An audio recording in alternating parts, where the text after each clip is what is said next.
ओम जन्माद्यस्य यतोन्मयादितरतः अर्थेष्वभिज्ञस्वराट् तेने ब्रह्महृदाय आदिकवये मुह्यन्ति यं सूरयः तेजो वारिमृदं यथा विनिमयो यत्र त्रिसर्गो मृषा धाम्ना स्वेन सदा निरस्तकुहकं सत्यं परं धीमहि सृष्टिस्थित्यप्यहेया नियतिदृशितमो बन्धमोक्षाश्च यस्मात् अस्य श्री ब्रह्मरुद्र प्रभृतिसुरनरद्वीषशत्रुत्मकस्य विष्णोर्व्यस्ताः समस्ताः सकलगुणनिधिः सर्वदोषव्यपेतः पूर्णानन्दाप्ययो यो गुरुरपि परमश्चिन्तयेतं महान्तं धर्मप्रोज्झितकैतवोऽत्र परमः निर्मत्सराणां सतां वेद्यं वास्तवं वस्तुशिवदं तापत्रयोन्मूलनं श्रीमद्भागवते महामुनिकृते किं वा परैः ईश्वरः सद्यो हृद्यवरुध्यतेऽत्र कृतिभिः शुश्रूषुभिस्तक्षणात् निगमकल्पतरुर्गलितं फलं शुकमुखादमृतद्रवसंयुतं पिबत भागवतं रसम् आलयं मुहुरहो रसिकाः भुवि भावुकाः अभ्रमं भङ्गरहितम् अजडं विमलं सदा आनन्दतीर्थमतुलं भजे तापत्रयापहम् भवति यदनुभावादेडमूकोऽपि वाग्मी जडमतिरपि जन्तुर्जायते प्राज्ञमौलिः सकलवचनचेतो देवता भारती सा मम वचसि निधत्तां सन्निधिं मानसे च अस्मत्कुरुसमारम्भां टीकाकृत्पादमध्यगां श्रीमदाचार्यपर्यन्तां वन्दे गुरुपरम्परां विद्यायां विबुधाचार्यं वेदज्ञानाब्धिचन्दिरं दुर्मतध्वान्तमार्तण्डं सत्यध्यानमुनिं भजे पञ्चाशद्वर्षपर्यन्तं सततं रामपूजकः श्री सत्यप्रमोदगुरुराट् भासतां नो हृदम्बरे बन्धुस्त्वं गुरुरिष्टदैवतमिति त्वत्पादपङ्केरुहं प्राप्तं मां परिपालयेति सततं याचे निबद्धाञ्जलिः चित्तं मद्गुणदोषचिन्तनविधौ नूनं मनाङ्मा कृताः श्रीसत्यात्मगुरो त्वदङ्घ्रियुगलं हित्वा न मे सद्गतिः यैरहं शुकवत् सम्यक् शिक्षितोऽस्मि कृपालुभिः तान् वन्दे धेनुपाचार्यान् तत्त्वज्ञानार्थसिद्धये श्रीगुरुभ्यो नमः हरिः ओम हरिः ओम हरिः ओम। स्वस्तिस्तु अचेडसन्मङ्गलानि सन्तु। श्लोकैकश्रवणपठनमात्रेण वक्तुश्च श्रोतॄणां निखिलकलिकृत कल्मषापनोदनपटुतरो धर्माद्यखिलपुरुषार्थसाधनीभूते।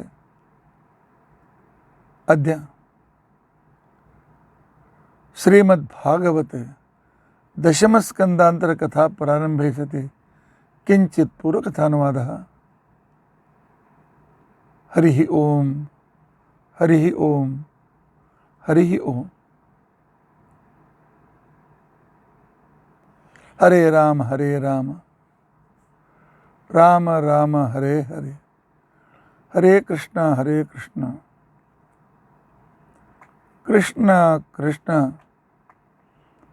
ಹರೇ ಹರೇ ಹರೇ ರಾಮ ರಾಮ ರಾಮ ಹರೇ ಹರೇ ಹರೇ ಕೃಷ್ಣ ಕೃಷ್ಣ ಕೃಷ್ಣ ಹರೇ ಹರೇ ಹರೇ ರಾಮ ರಾಮ ರಾಮ ಹರೇ ಹರೇ ಹರೇ ಕೃಷ್ಣ ಕೃಷ್ಣ ಕೃಷ್ಣ ಹರೇ ಹರೇ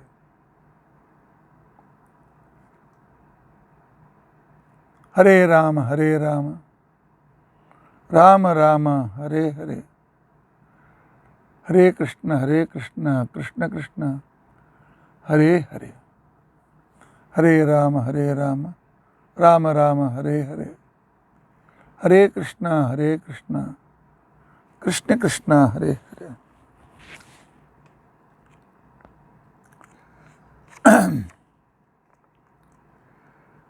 ಯಾರು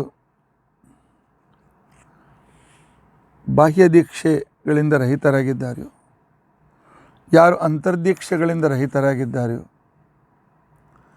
ತಮ್ಮ ಕಾಮನೆಗಳನ್ನು ಬಿಟ್ಟಿಲ್ಲವೋ ಅಂಥವರಿಗೆ ಪರಮಾತ್ಮ ತನ್ನ ದರ್ಶನವನ್ನು ಕೊಡೋದಿಲ್ಲ, ಮೋಕ್ಷವನ್ನು ಕೊಡೋದಿಲ್ಲ.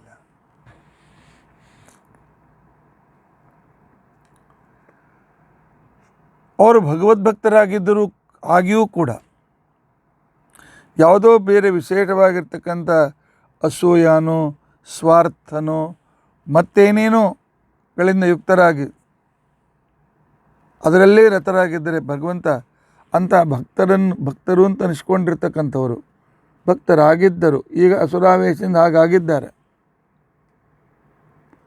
ಆಗಲೂ ಕೂಡ ಪರಮಾತ್ಮ ಅವರಿಗೆ ಅನುಗ್ರಹವನ್ನು ಮಾಡೋದಿಲ್ಲ. ಅವರು ಪಶ್ಚಾತ್ತಾಪ ಆಗಿ ಶರಣು ಬಂದರೆ ಮಾಡ್ತಾನೆ ಪರಮಾತ್ಮ. ಅಂಥವರನ್ನು ಭಾಗವತದ ಶ್ಲೋಕ ಹೋಲಿಸಿದೆ. ಅವರ ಕೈಯಲ್ಲಿ ಕುತ್ತಿಗೆಯಲ್ಲಿ ಶ್ರೇಷ್ಠವಾದ ರತ್ನದ ಹಾರ ಇದೆ, ಆದರೆ ಅದು ಗೊತ್ತಿಲ್ಲ ಅವರಿಗೆ. ಭಿಕ್ಷೆ ಬೇಡ್ತಾ ತಿರುಗಾಡ್ತಾ ಇದ್ದಾರೆ. ನಾವಿದ್ದೀವಲ್ಲ, ನಮ್ಮಲ್ಲಿ ಇಷ್ಟು ಜ್ಞಾನ ಇದೆ, ಎಷ್ಟು ಜ್ಞಾನದ ಸೋರ್ಸ್ಗಳಿವೆ. ವೇದಗಳು, ಮಹಾಭಾರತ, ಭಾಗವತ, ಪಂಚರಾತ್ರ, ಬ್ರಹ್ಮಸೂತ್ರ ಇತ್ಯಾದಿ, ಅದರ ಮೇಲೆ ಆಚಾರ್ಯ ಗ್ರಂಥಗಳು, ಅದರ ಮೇಲೆ ಟಿಪ್ಪಣಿ ಗ್ರಂಥಗಳು, ಟೀಕಾ ಟಿಪ್ಪಣಿ ಗ್ರಂಥಗಳು. ಈ ಸಂಪತ್ತಿ ಇಟ್ಟುಕೊಂಡು ನಾಲೆಜ್ಗೋಸ್ಕರ ನಾವು ವಿದೇಶಿಯರ ಪುಸ್ತಕಗಳನ್ನು ಅವಲಂಬಿಸಿಕೊಂಡು ಏನೋ ಗ್ರ್ಯಾಜುಯೇಷನು ಪ್ರಿಜುಯೇಷನು ಆಗ್ತೀವಲ್ಲ, ಹೊಟ್ಟೆಗೋಸ್ಕರ ಆಗೋಣ ಇರಲಿ. ಆದರೆ ಇವುಗಳನ್ನು ಬಿಟ್ಟು ಅದರ ಹಿಂದೆ ಬಿದ್ದು ಜೀವನ ಹಾಳು ಮಾಡಿಕೊಳ್ಳೋದ್ರಲ್ಲಿ ಯಾವ ಅರ್ಥವೂ ಕೂಡ ಇಲ್ಲ. ಎಷ್ಟೆಷ್ಟು ನಾವು ಭೋಗದ ಚಿಂತನೆ ಮಾಡ್ತೀವೋ ಅಷ್ಟಷ್ಟು ಪರಮಾತ್ಮ ದೂರ ಆಗ್ತಾನೆ. ಅಷ್ಟಷ್ಟು ದೂರ ಆಗಿ ಪರಮಾತ್ಮ ಏನು ಮಾಡ್ತಾನೆ?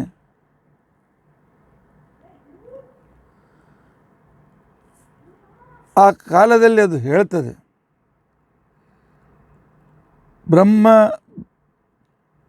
ಬೃಹದಾರಣ್ಯಕ ಉಪನಿಷತ್ತಿನ ಒಂದು ಭಾಗವನ್ನು ಆಚಾರ್ಯರು ಈ ಶ್ಲೋಕಕ್ಕೆ ಸಂವಾದಿಯಾಗಿ ಕೊಡ್ತಾ ಇದ್ದಾರಲ್ಲ,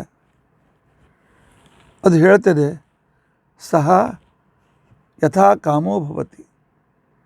ಪರಮಾತ್ಮ ಅವರಲ್ಲಿದ್ದುಕೊಂಡು ಭೋಗದ ಪ್ರೇರಣೆಯನ್ನೇ ಮಾಡ್ತಾ ಇರ್ತಾನೆ. ಅಲ್ಲಿದ್ದು ತಾನೂ ಭೋಗವನ್ನು ಬಯಸ್ತಾನೆ. ಪರಮಾತ್ಮ ಹೇಗೆ ಬಯಸ್ತಾನೆ ಹಾಗೆ ಜೀವನು ಬಯಸಲಿಕ್ಕೆ ಪ್ರಾರಂಭ ಮಾಡ್ತಾನೆ. ಯಾಕೆಂದರೆ ಹೇಳುವಾಗ ನಾವು ಹೇಳಿಬಿಡ್ತೇವೆ, ನಾವು ಹೇಗೆ ಇಚ್ಛೆ ಮಾಡ್ತೇವೆ ಪರಮಾತ್ಮ ಆ ರೀತಿಯಾಗಿ ಪ್ರೇರಣೆ ಮಾಡ್ತಾನೆ ಅಂತ ತಿಳ್ಕೊಂಡು ಅಂತೇಳಿ. ನಮಗೆ ಇಚ್ಛೆ ಮಾಡಲಿಕ್ಕೆ ಸ್ವಾತಂತ್ರ್ಯ ಇದೆ? ದೊಡ್ಡ ಪ್ರಶ್ನೆ, ಬಹಳ ಜನ ತಲೆ ತಿನ್ನೋ ಪ್ರಶ್ನೆ. ಇಚ್ಛೆ ಮಾಡಲಿಕ್ಕೆ ಸ್ವಾತಂತ್ರ್ಯ ಇಲ್ಲ ಅಂತ ತಿಳ್ಕೊಂಡಂತಂದರೆ ಪರಮಾತ್ಮನ ಇಚ್ಛೆ ಮಾಡಿಸ್ತಾನಲ್ಲ. ಕೆಟ್ಟ ಇಚ್ಛೆ ಮಾಡಿಸಿದವನವನೇ ಅಲ್ಲ. ಹಾಗಾದರೆ ಈರುಳ್ಳಿ ತಿಂದು ಪಾಪ ಅವನಿಗೆ ಹೋಗಲಿ. ಇಚ್ಛೆ ಮಾಡಿಸಿದವನವನೇ. ನಾನು ಕಳ್ಳತನ ಮಾಡ್ತೇನೆ, ಇಚ್ಛೆ ಕೊಟ್ಟವನವನೇ ಅಲ್ಲ, ಕಳ್ಳತನ ಮಾಡು ಅಂತ ತಿಳ್ಕೊಂಡಂತೇಳಿ. ಬಹಳ ಜನ ಹೇಳ್ತಾರೆ, ಆಚಾರ್ಯ ಏನು ಮಾಡೋದ್ರಿ, ಪರಮಾತ್ಮ ಪ್ರೇರಣೆ ಮಾಡ್ತಾನೆ, ಅದಕ್ಕೆ ಸಂಸಾರದಲ್ಲಿ ಇದ್ದೀವ್ರಿ. ಪರಮಾತ್ಮ ಪ್ರೇರಣೆ ಮಾಡಿದ, ಅದಕ್ಕೋಸ್ಕರ ಏನು ಕೆಟ್ಟ ಕೆಲಸ ಆಗೋಯ್ತು.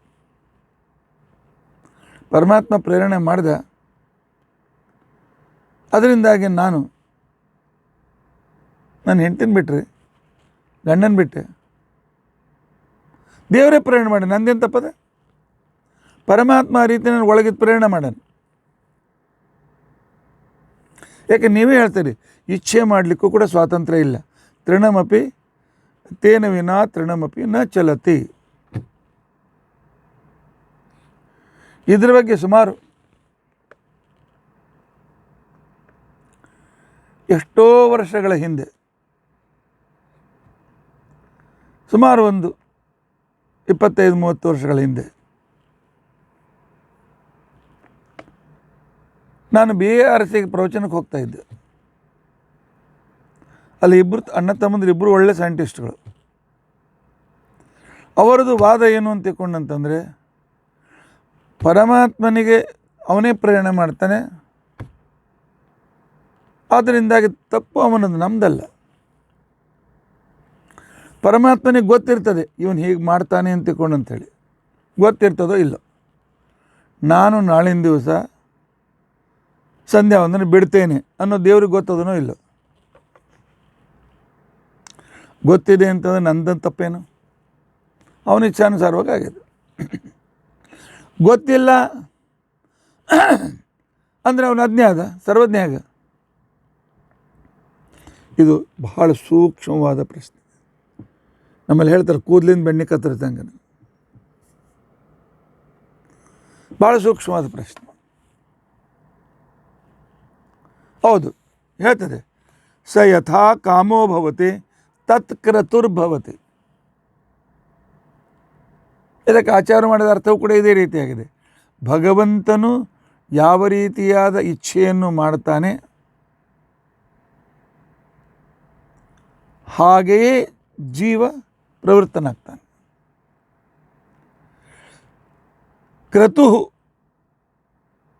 ಕ್ರತು ಅಂತಿಕೊಳ್ಳೋದೇನು?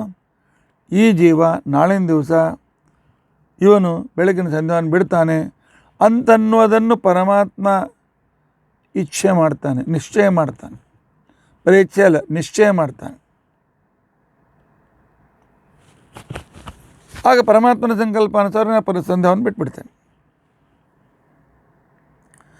ಕಾಮೇನ ಮೇ ಕಾಮ ಆಗಾತ್.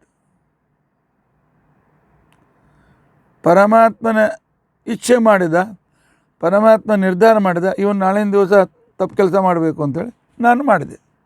ಅದನ್ನು ಮೀರಲಿಕ್ಕೆ ಯಾರು ಸಾಧ್ಯ ಆದರೆ? ಆದ್ದರಿಂದಾಗಿ ತಪ್ಪು ಯಾರದು? ನನಗೆ ಸಂಧ್ಯಾನ ಮಾಡೋ ಇಚ್ಛೆ ಇತ್ತು, ಆದರೆ ಪರಮಾತ್ಮನಿಗೆ ಇಚ್ಛೆ ಇರಲಿಲ್ಲ.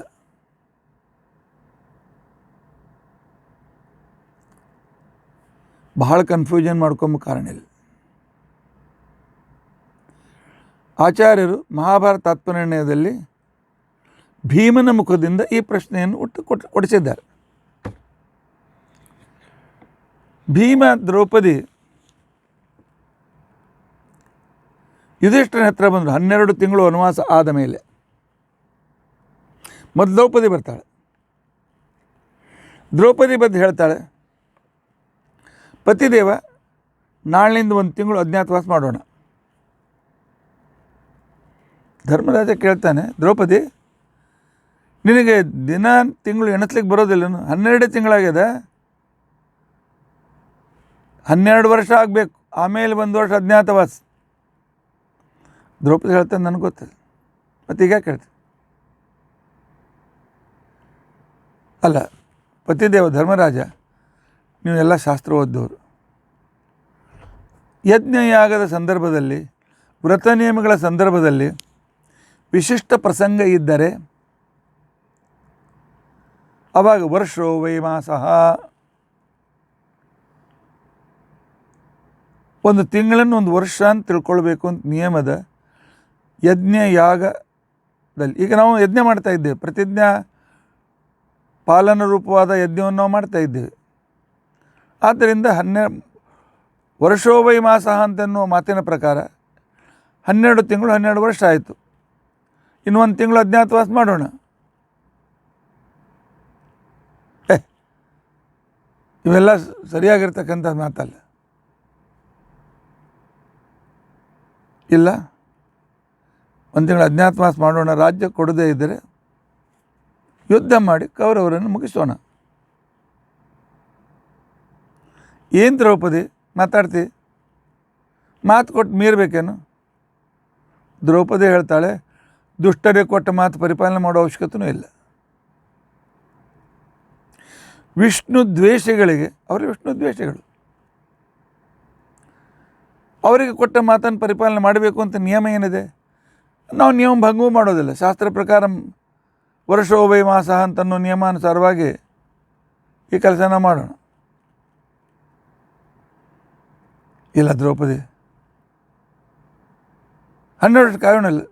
ಅಲ್ಲ, ನಿಮಗೆ ನಿಮ್ಮ ಹೆಂಡತಿ ಅಪಮಾನ ಆಯಿತು. ತುಂಬ ಸಭೆಯಲ್ಲಿ ನಿಮ್ಮ ಹೆಂಡತಿಯ ಸೀರೆ ಸೆಳೆಯಬೇಕು ಅಂತ ಕೂಡ ದುಷ್ಟರೆಲ್ಲ ಪ್ರಯತ್ನ ಮಾಡಿದರು. ಆದರೂ ದುಷ್ಟರನ್ನು ಉಳಿಸ್ಬೇಕು ಅಂತಂತೆಯಲ್ಲ. ಏನು ಮಾಡೋ ದ್ರೌಪದಿ? ಎಲ್ಲ ದೇವ್ರ ಇಚ್ಛಾದಿಂದ ಆಗ್ತದೆ. ನಮ್ಮ ಕೈಯಾಗ ಏನದ? ನಾವು ಉದಾರ ಮನಸ್ಸಿನಿಂದ ಕ್ಷಮಿಸಿಬಿಡೋಣ. ದ್ರೌಪದಿ ಹೇಳಿದ್ಲು, ಯಾರಿಗೆ ಕ್ಷಮ ಮಾಡ್ತಾ ಇದ್ದೀರಿ? ಕ್ಷಮೆಗೆ ಯೋಗ್ಯರಾಗಿರ್ಬೇಕು ಅವರು. ಕ್ಷಮಿಸಿಬಿಡೋಣ ಅಂತ ತಿಳ್ಕೊಂಡಂತ ಹೇಳಿ ಕ್ಷಮ ಮಾಡಬೇಕಾದ್ರೂ ಅವರು ಕ್ಷಮೆಗೆ ಯೋಗ್ಯರಾಗಿರಬೇಕು. ಇಲ್ಲ, ಮತ್ತು ದೇವ್ರ ಇಚ್ಛಾನೇ ಹಂಗಿತ್ತು, ದೇವ್ರ ಇಚ್ಛೆ ಹಂಗಿತ್ತು ಅಂತ ದೇವ್ರು ನಿಂಗೆ ಬಂದು ಹೇಳಿದ್ನೇನು? ಈಗ ದೇವ್ರ ಇಚ್ಛೆ ನನಗೆ ಮಾಡ್ಯಾನ, ನನ್ನ ಮನಸ್ಸಿನೊಳಗೆ ಇಚ್ಛೆ ಮಾಡ್ಯಾನ, ಯುದ್ಧ ಮಾಡು ಅಂತ ತಿಳ್ಕೊಂಡಂಥೇಳಿ. ಆಗ ದೇವ್ರ ಇಚ್ಛೆ ಅವರಿತ್ತು ನನ್ನ ವಸ್ತ್ರಹರಣ ಆಗಬೇಕು ಅಂತೇಳಿ. ಈಗ ದೇವ್ರ ಇಚ್ಛೆ ಯುದ್ಧ ಮಾಡಬೇಕು ಅಂತದ್ದು. ಆದ್ದರಿಂದಾಗಿ ಇದು ದೇವ್ರ ಇಚ್ಛೆ ಅಂತ ತಿಳ್ಕೊಳ್ಳಿ. ಏನು ನಾಸ್ತಿಕರಂಗೆ ಮಾತಾಡ್ತೀವಿ ದ್ರೌಪದಿ? ದೇವ್ರ ಇಚ್ಛೆಗೆ ವಿರುದ್ಧ ಹೋಗಂತಂತೆಲ್ಲ. ದೇವ್ರ ಇಚ್ಛಾದಿಂದ 12 ವರ್ಷ ನಾವು ಪ್ರತಿಜ್ಞೆ ಮಾಡಿಲ್ಲೇನು? ಆಗ ಅವ್ರು ಹೇಳ್ತಾಳೆ, ದೇವ್ರ ಇಚ್ಛೆ ಮಾಡಿದ್ದು ನಮ್ಮ ಕರ್ಮಾನುಸಾರವಾಗಿ. ನೀವು ದ್ಯೂತ ಆಡಿದ್ರಿ, ದ್ಯೂತ ಆಡಿದ್ದರಿಂದ ಕಲಿಪ್ರವೇಶವಾಗಿತ್ತು, ಕಲಿಪ್ರವೇಶವಾದದ್ರಿಂದ ಆ ರೀತಿ ಪ್ರತಿಜ್ಞೆ ಗೆಜ್ಞೆ ಇನ್ನೂ ಮಾಡಿಬಿಟ್ರಿ. ಆದ್ದರಿಂದಾಗಿ ಅದು ದೇವರ ಆ ಪಾಪಕ್ಕನುಸಾರವಾಗಿ ಇಚ್ಛೆಯನ್ನು ಪರಮಾತ್ಮ ನಿನ್ನ ಕಡೆಯಿಂದ ಮಾಡಿಸಿದ. ಈಗ ನನ್ನ ಕಡೆಯಿಂದ ಮಾಡಿಸ್ತಾ ಇದ್ದಾನೆ.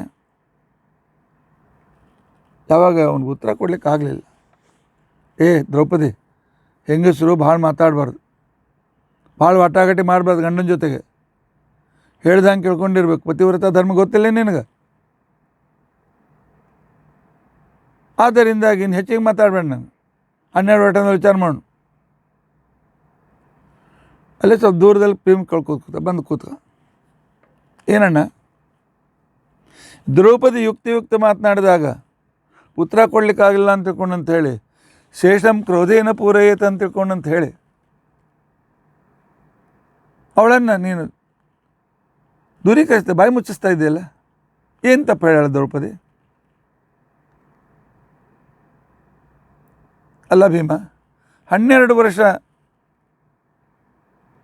ದೇವರು ನಮಗೆ ಇಚ್ಛೆ ಮಾಡಿ ಅವನ ಇಚ್ಛಾನುಸಾರವಾಗಿ ನಾವು ಪ್ರತಿಜ್ಞೆ ಮಾಡೀವಿ.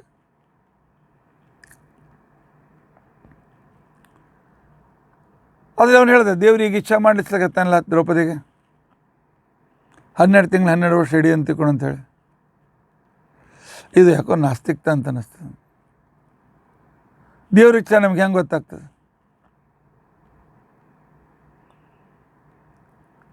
ದೇವ್ರ ಇಚ್ಛಾ ಮಾಡಿದರೆ ನನ್ನ ದ್ಯೂತ ಆಡಿದ ನನ್ನ ತಪ್ಪಿಲ್ಲ. ದೇವ್ರ ಇಚ್ಛಾ ಮಾಡಿದ ನನಗೆ ಮನಸ್ಸು ಬಂತು, ನಾನು ದ್ಯೂತ ಆಡಿದೆ. ಅದೇನು ತಪ್ಪು ನನ್ನ ಮೇಲೆ ಹೊಡೆಸ್ಬೇಡ್ರಿ. ಭೀಮಸೇನೆ ಹೇಳ್ತಾನೆ, ದೇವ್ರ ಇಚ್ಛೆ ಏನು ಮಾಡ್ತಾನೆ ಗೊತ್ತಲ್ಲ? ದೇವರು ನಮ್ಮ ಅನಾದಿ ಯೋಗ್ಯತಾ ನೋಡ್ತಾನೆ. ಸಾ ಅನಾದಿ ಯೋಗ್ಯತಾ ಹಠಾಖ್ಯ. ಪರಮಾತ್ಮನ ಪ್ರತಿಯೊಬ್ಬರದೊಂದು ಯೋಗ್ಯತೆ ಅದು. ಅದ್ರ ಜೊತೆಗೆ ಅನಾದಿ ಕರ್ಮ ಅದು. ಅನಾದಿ ಕರ್ಮದಿಂದ ಪರಮಾತ್ಮ ನಮಗೆ ಆ ರೀತಿಯಾದ ಇಚ್ಛೆಯನ್ನು ತಂದು ಕೊಡ್ತಾನೆ. ಹಿಂದಿನ ಕರ್ಮದೊಳಗೆ, ಹಿಂದಿನ ಜನ್ಮದೊಳಗೆ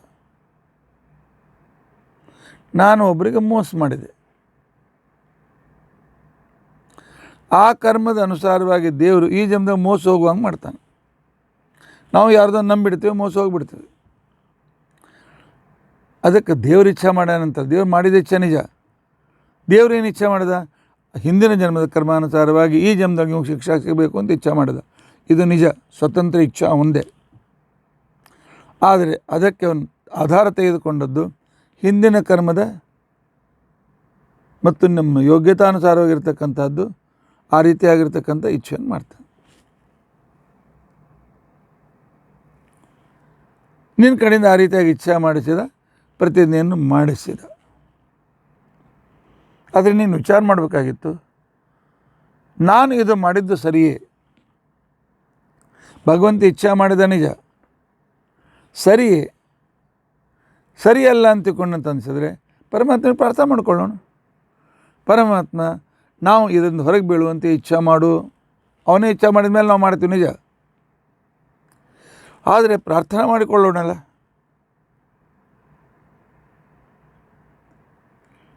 ಪರಮಾತ್ಮ ನಮ್ಮ ಕರ್ಮಾನುಸಾರವಾಗಿ ನಮಗೆ ಆ ರೀತಿಯಾಗಿರ್ತಕ್ಕಂತಹ ಇಚ್ಛೆಯನ್ನು ಕೊಡ್ತಾನೆ. ಯೋಗ್ಯತಾ ಕರ್ಮಾನುಸಾರವಾಗಿ.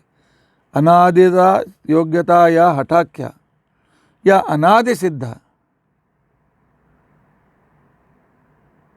ಆದ್ದರಿಂದಾಗಿ ನಾವೇನು ಮಾಡಬೇಕು? ದೇವರಿಗೆ ನಿನ್ನೆ ನಿಶ್ಚಯವಾಗಿ ಇಚ್ಛೆ ಮಾಡಿದ, ಇವನು ನಾಳೆ ಸಂಧ್ಯಾವಂದನ ಬಿಡ್ತಾನಂತಿಕೊಂಡಂಥ ದೇವ್ರ ನಿಶ್ಚಯ ಇತ್ತು. ಆ ನಿಶ್ಚಯ ಪ್ರಕಾರ ಸಂಧ್ಯಾವಂದನ ಬಿಟ್ಟೋಯ್ತಲ್ಲ ಸಂಧ್ಯಾವಂದನ.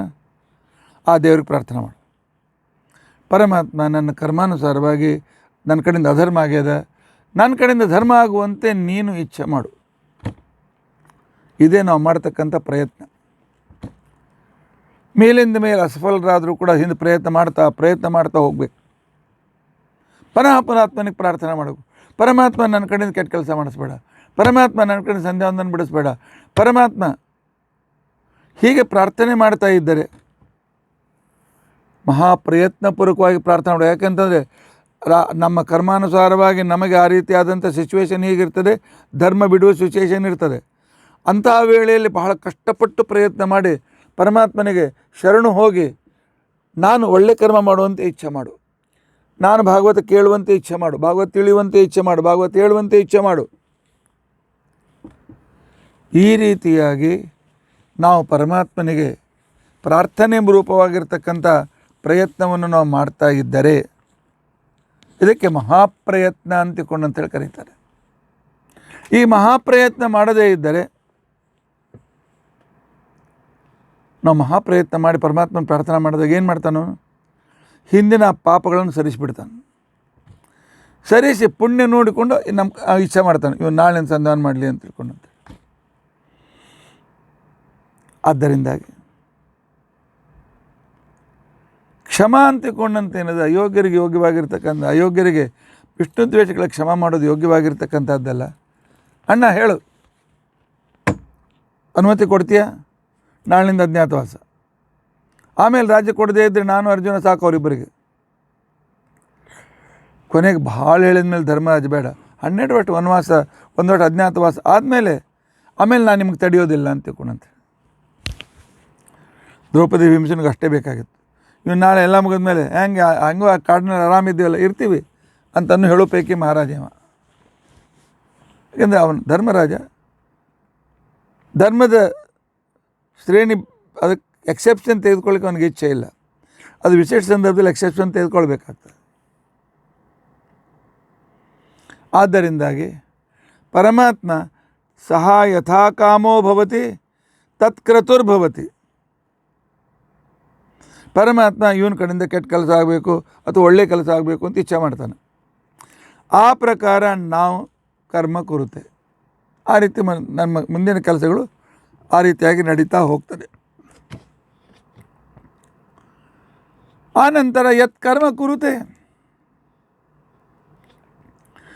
ಯಾವಾಗ ನಾವು ಆ ಇಚ್ಛಾನುಸಾರವಾಗಿ ಕರ್ಮವನ್ನು ಮಾಡ್ತೇವೆ ಅದರ ಪ್ರಕಾರ ಪರಮಾತ್ಮ ಫಲ ಕೊಡ್ತಾನೆ. ಆದ್ದರಿಂದಾಗಿ ನಮಗೆ ಸಿಗ್ತಕ್ಕಂಥ ಫಲಕ್ಕೆ ಸಂದರ್ಭದಲ್ಲಿ ಹಿಂದಿನ ಜನ್ಮದ ಕರ್ಮ, ಅದರ ಅನುಸಾರವಾಗಿ ಪರಮಾತ್ಮನ ಇಚ್ಛೆ, ಅದರಂತೆ ನಮ್ಮ ಇಚ್ಛೆ, ಅದರಂತೆ ನಮ್ಮ ಕ್ರಿಯೆ, ಅದರಂತೆ ಫಲ. ತವೇ ಅಸಂಬದ್ಧತೆ. ಹಾಗಾದರೆ ನಾವೇನು ಮಾಡಬೇಕು? ನಿಷಿದ್ಧ ಕಾಮನೆಯನ್ನು ಮಾಡಿಸ್ಬೇಡಪ್ಪ ಪರಮಾತ್ಮ ಪ್ರಾರ್ಥನೆ ಮಾಡು. ಪರಮಾತ್ಮ ನಾನು ಹೋಟೆಲ್ಗೆ ಹೋಗದಂತೆ ಮಾಡು. ಪರಮಾತ್ಮ ನಾನು ಭಕ್ಷಣ ತಿನ್ನದಂತೆ ಮಾಡು. ಪರಮಾತ್ಮ ನನ್ನ ಕಡೆಯಿಂದ ಕೆಟ್ಟ ಕೆಲಸವನ್ನು ಮಾಡಿಸ್ಬೇಡ. ಪರಮಾತ್ಮ ನನ್ನ ಮನಸ್ಸನ್ನು ಚಂಚಲಗೊಳಿಸಬೇಡ. ಪರಮಾತ್ಮ ನನ್ನ ಮನಸ್ಸಲ್ಲಿರ್ತಕ್ಕಂಥ ವಿಕೃತ ಕಾಮನೆಗಳನ್ನು ತೆಗೆದುಹಾಕು. ಪರಮಾತ್ಮ ನನ್ನಲ್ಲಿರ್ತಕ್ಕಂಥ ಭೋಗದ ಲಾಲಸೆಯನ್ನು ತೆಗೆದುಹಾಕು ಅಂತ ಹೇಳಿ ಮಹಾಪ್ರಯತ್ನದಿಂದ ಪರಮಾತ್ಮನಿಗೆ ಮಾಡಿಸು ಪರಮಾತ್ಮ ಅಂತ ಬಿಂಬಾಲ್ ಬಿದ್ದರೆ ಒಳ್ಳೆಯ ಕೆಲಸ ಮಾಡಿಸ್ತಾನೆ. ಆಗ ಆ ವ್ಯಕ್ತಿ ಏನು ಮಾಡ್ತಾನೆ ಅಂತ ತಿಳ್ಕೊಂಡಂತಂದರೆ ಅವನು ಅಕಾಮನಾಗ್ತಾನೆ. ಹೀಗೆ ಮಹಾಪ್ರಯತ್ನ ಮಾಡಿದಾಗ ಆ ವ್ಯಕ್ತಿ ಅಕಾಮನಾಗ್ತಾನೆ. ಅಂದ್ರೇನು? ಕಾಮರಹಿತನಲ್ಲ, ಅಕಾಮ. ಅಕಾರ ಶಬ್ದ ವಾಚನ ಆಗಿರ್ತಕ್ಕಂಥ ಪರಮಾತ್ಮನನ್ನು ಬಯಸುವವನಾಗ್ತಾನೆ. ನೀನು ಸಂಕ್ಷೇಪವಾಗಿ ಹೇಳಿದ್ದೇನೆ. ಅಷ್ಟೇ ಅಲ್ಲ, ನಿಷಿದ್ಧ ಕಾಮನೆಗಳನ್ನು ಅವನು ಬಿಟ್ಬಿಡ್ತಾನೆ. ಯಾಕೆ? ಅವನು ಮಾಡಿದ ಪ್ರಾರ್ಥನೆ, ಅವನು ಮಾಡಿದ ಪುಣ್ಯ ಕೆಲಸನ ದೇವರು ಆ ರೀತಿ ಪ್ರೇರಣೆ ಮಾಡ್ತಾನೆ. ನಿಷಿದ್ಧ ಕಾಮನೆ ಬಿಟ್ಟಾಗ ಅವನು ಏನು ಅನಿಸ್ಕೊಳ್ತಾನೆ? ನಿಷ್ಕಾಮ ಅಂತ ಅನಿಸ್ಕೊಳ್ತಾನೆ. ಆ ನಿಷ್ಕಾಮನಾದ ನಂತರ ಅವನೇನು ಮಾಡ್ತಾನೆ? ಅವನು ಆಪ್ತ ಕಾಮ ಅಂತ ಅನಿಸ್ಕೊಳ್ತಾನೆ. ಪರಮಾತ್ಮ ಯಾವಾಗ ನಿಷ್ಕಾಮ ಕಾಮನೆಯಿಂದ ಪರಮಾತ್ಮ ಉಪಾಸನೆ ಮಾಡ್ತೀವಿ, ಪರಮಾತ್ಮ ಮೋಕ್ಷ ಕೊಡ್ತಾನೆ. ಅಲ್ಲಿ ಏನು ಬೇಕೆಲ್ಲವೂ ಸಿಗ್ತದೆ. ಆಪ್ತ ಕಾಮ. ಈಗ ಸದ್ಯಕ್ಕೆ ಬಾಸುಂದೆ ಬೇಕಂದ್ರೆ ಸಿಗ್ತದೆ. ಅದ್ರ ಮೋಕ್ಷದಲ್ಲಿದ್ದವರು ಇವತ್ತಂತೂ ಬಾಸುಂದಿ ಅವ್ರು ಬಯಸಂಗಿಲ್ಲ. ನಿಮಗೇನು ಗೊತ್ತದ ರೀ? ಹೌದು, ಈಗ ಹಾಲಿನ ಬರ್ತದೆ, ಬಯಸಂಗಿಲ್ಲ. ಅವರು ಶಾಸ್ತ್ರ ವಿರುದ್ಧ ಬಯಸಂಗಿಲ್ಲ. ಅದರ ಬದಲಾಗಿ ಅವರು ಶ್ರೀಖಂಡ ಬಯಸ್ತಾರೆ.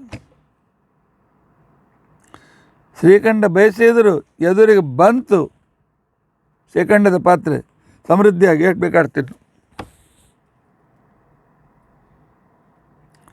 ಮುಕ್ತನಾದ ವ್ಯಕ್ತಿಗೆ ನಾನು ಕ್ರಿಕೆಟ್ ಆಡಬೇಕು ಅಂತ ಬಯಸಿದ್ರೆ ಆಯ್ತು, ಒಂದು ಟೀಮ್ ತಯಾರಾಗ್ತದೆ, ಸ್ಟಂಪ್ ಬಂದುಬಿಡ್ತದೆ, ಆ ನಂತರ ಅಲ್ಲಿ ಬ್ಯಾಟ್ ಬರ್ತಾವೆ, ಬಾಲ್ ಬರ್ತದೆ, ಕ್ರಿಕೆಟ್ ಚಾಲು. ಯಾಕೆ? ಅಲ್ಲಿ ಅವನು ಯಥಾ ಕಾಮೋ ಭವತಿ ತತ್ಕೃತುರ್ಭವತಿ. ಛಲಾರಿ ಆಚಾರ್ಯರು ಆನಂತರ ಸತ್ಯಧರ್ಮ ತೀರ್ಥರು ಯಥಾ ಕಾಮೋ ಭವತಿ ಅಂದರೆ ಇದು ಮುಕ್ತನ ವಿಚಾರಗಳು ಅಂತ ತಿಳ್ಕೊಂಡಂತ ಅನ್ನೋ ಮಾತನ್ನು ಹೇಳ್ತಾರೆ. ಮುಕ್ತರು ಬಯಸಿದ್ದನ್ನು ಪರಮಾತ್ಮ ಕೊಡ್ತಾನೆ.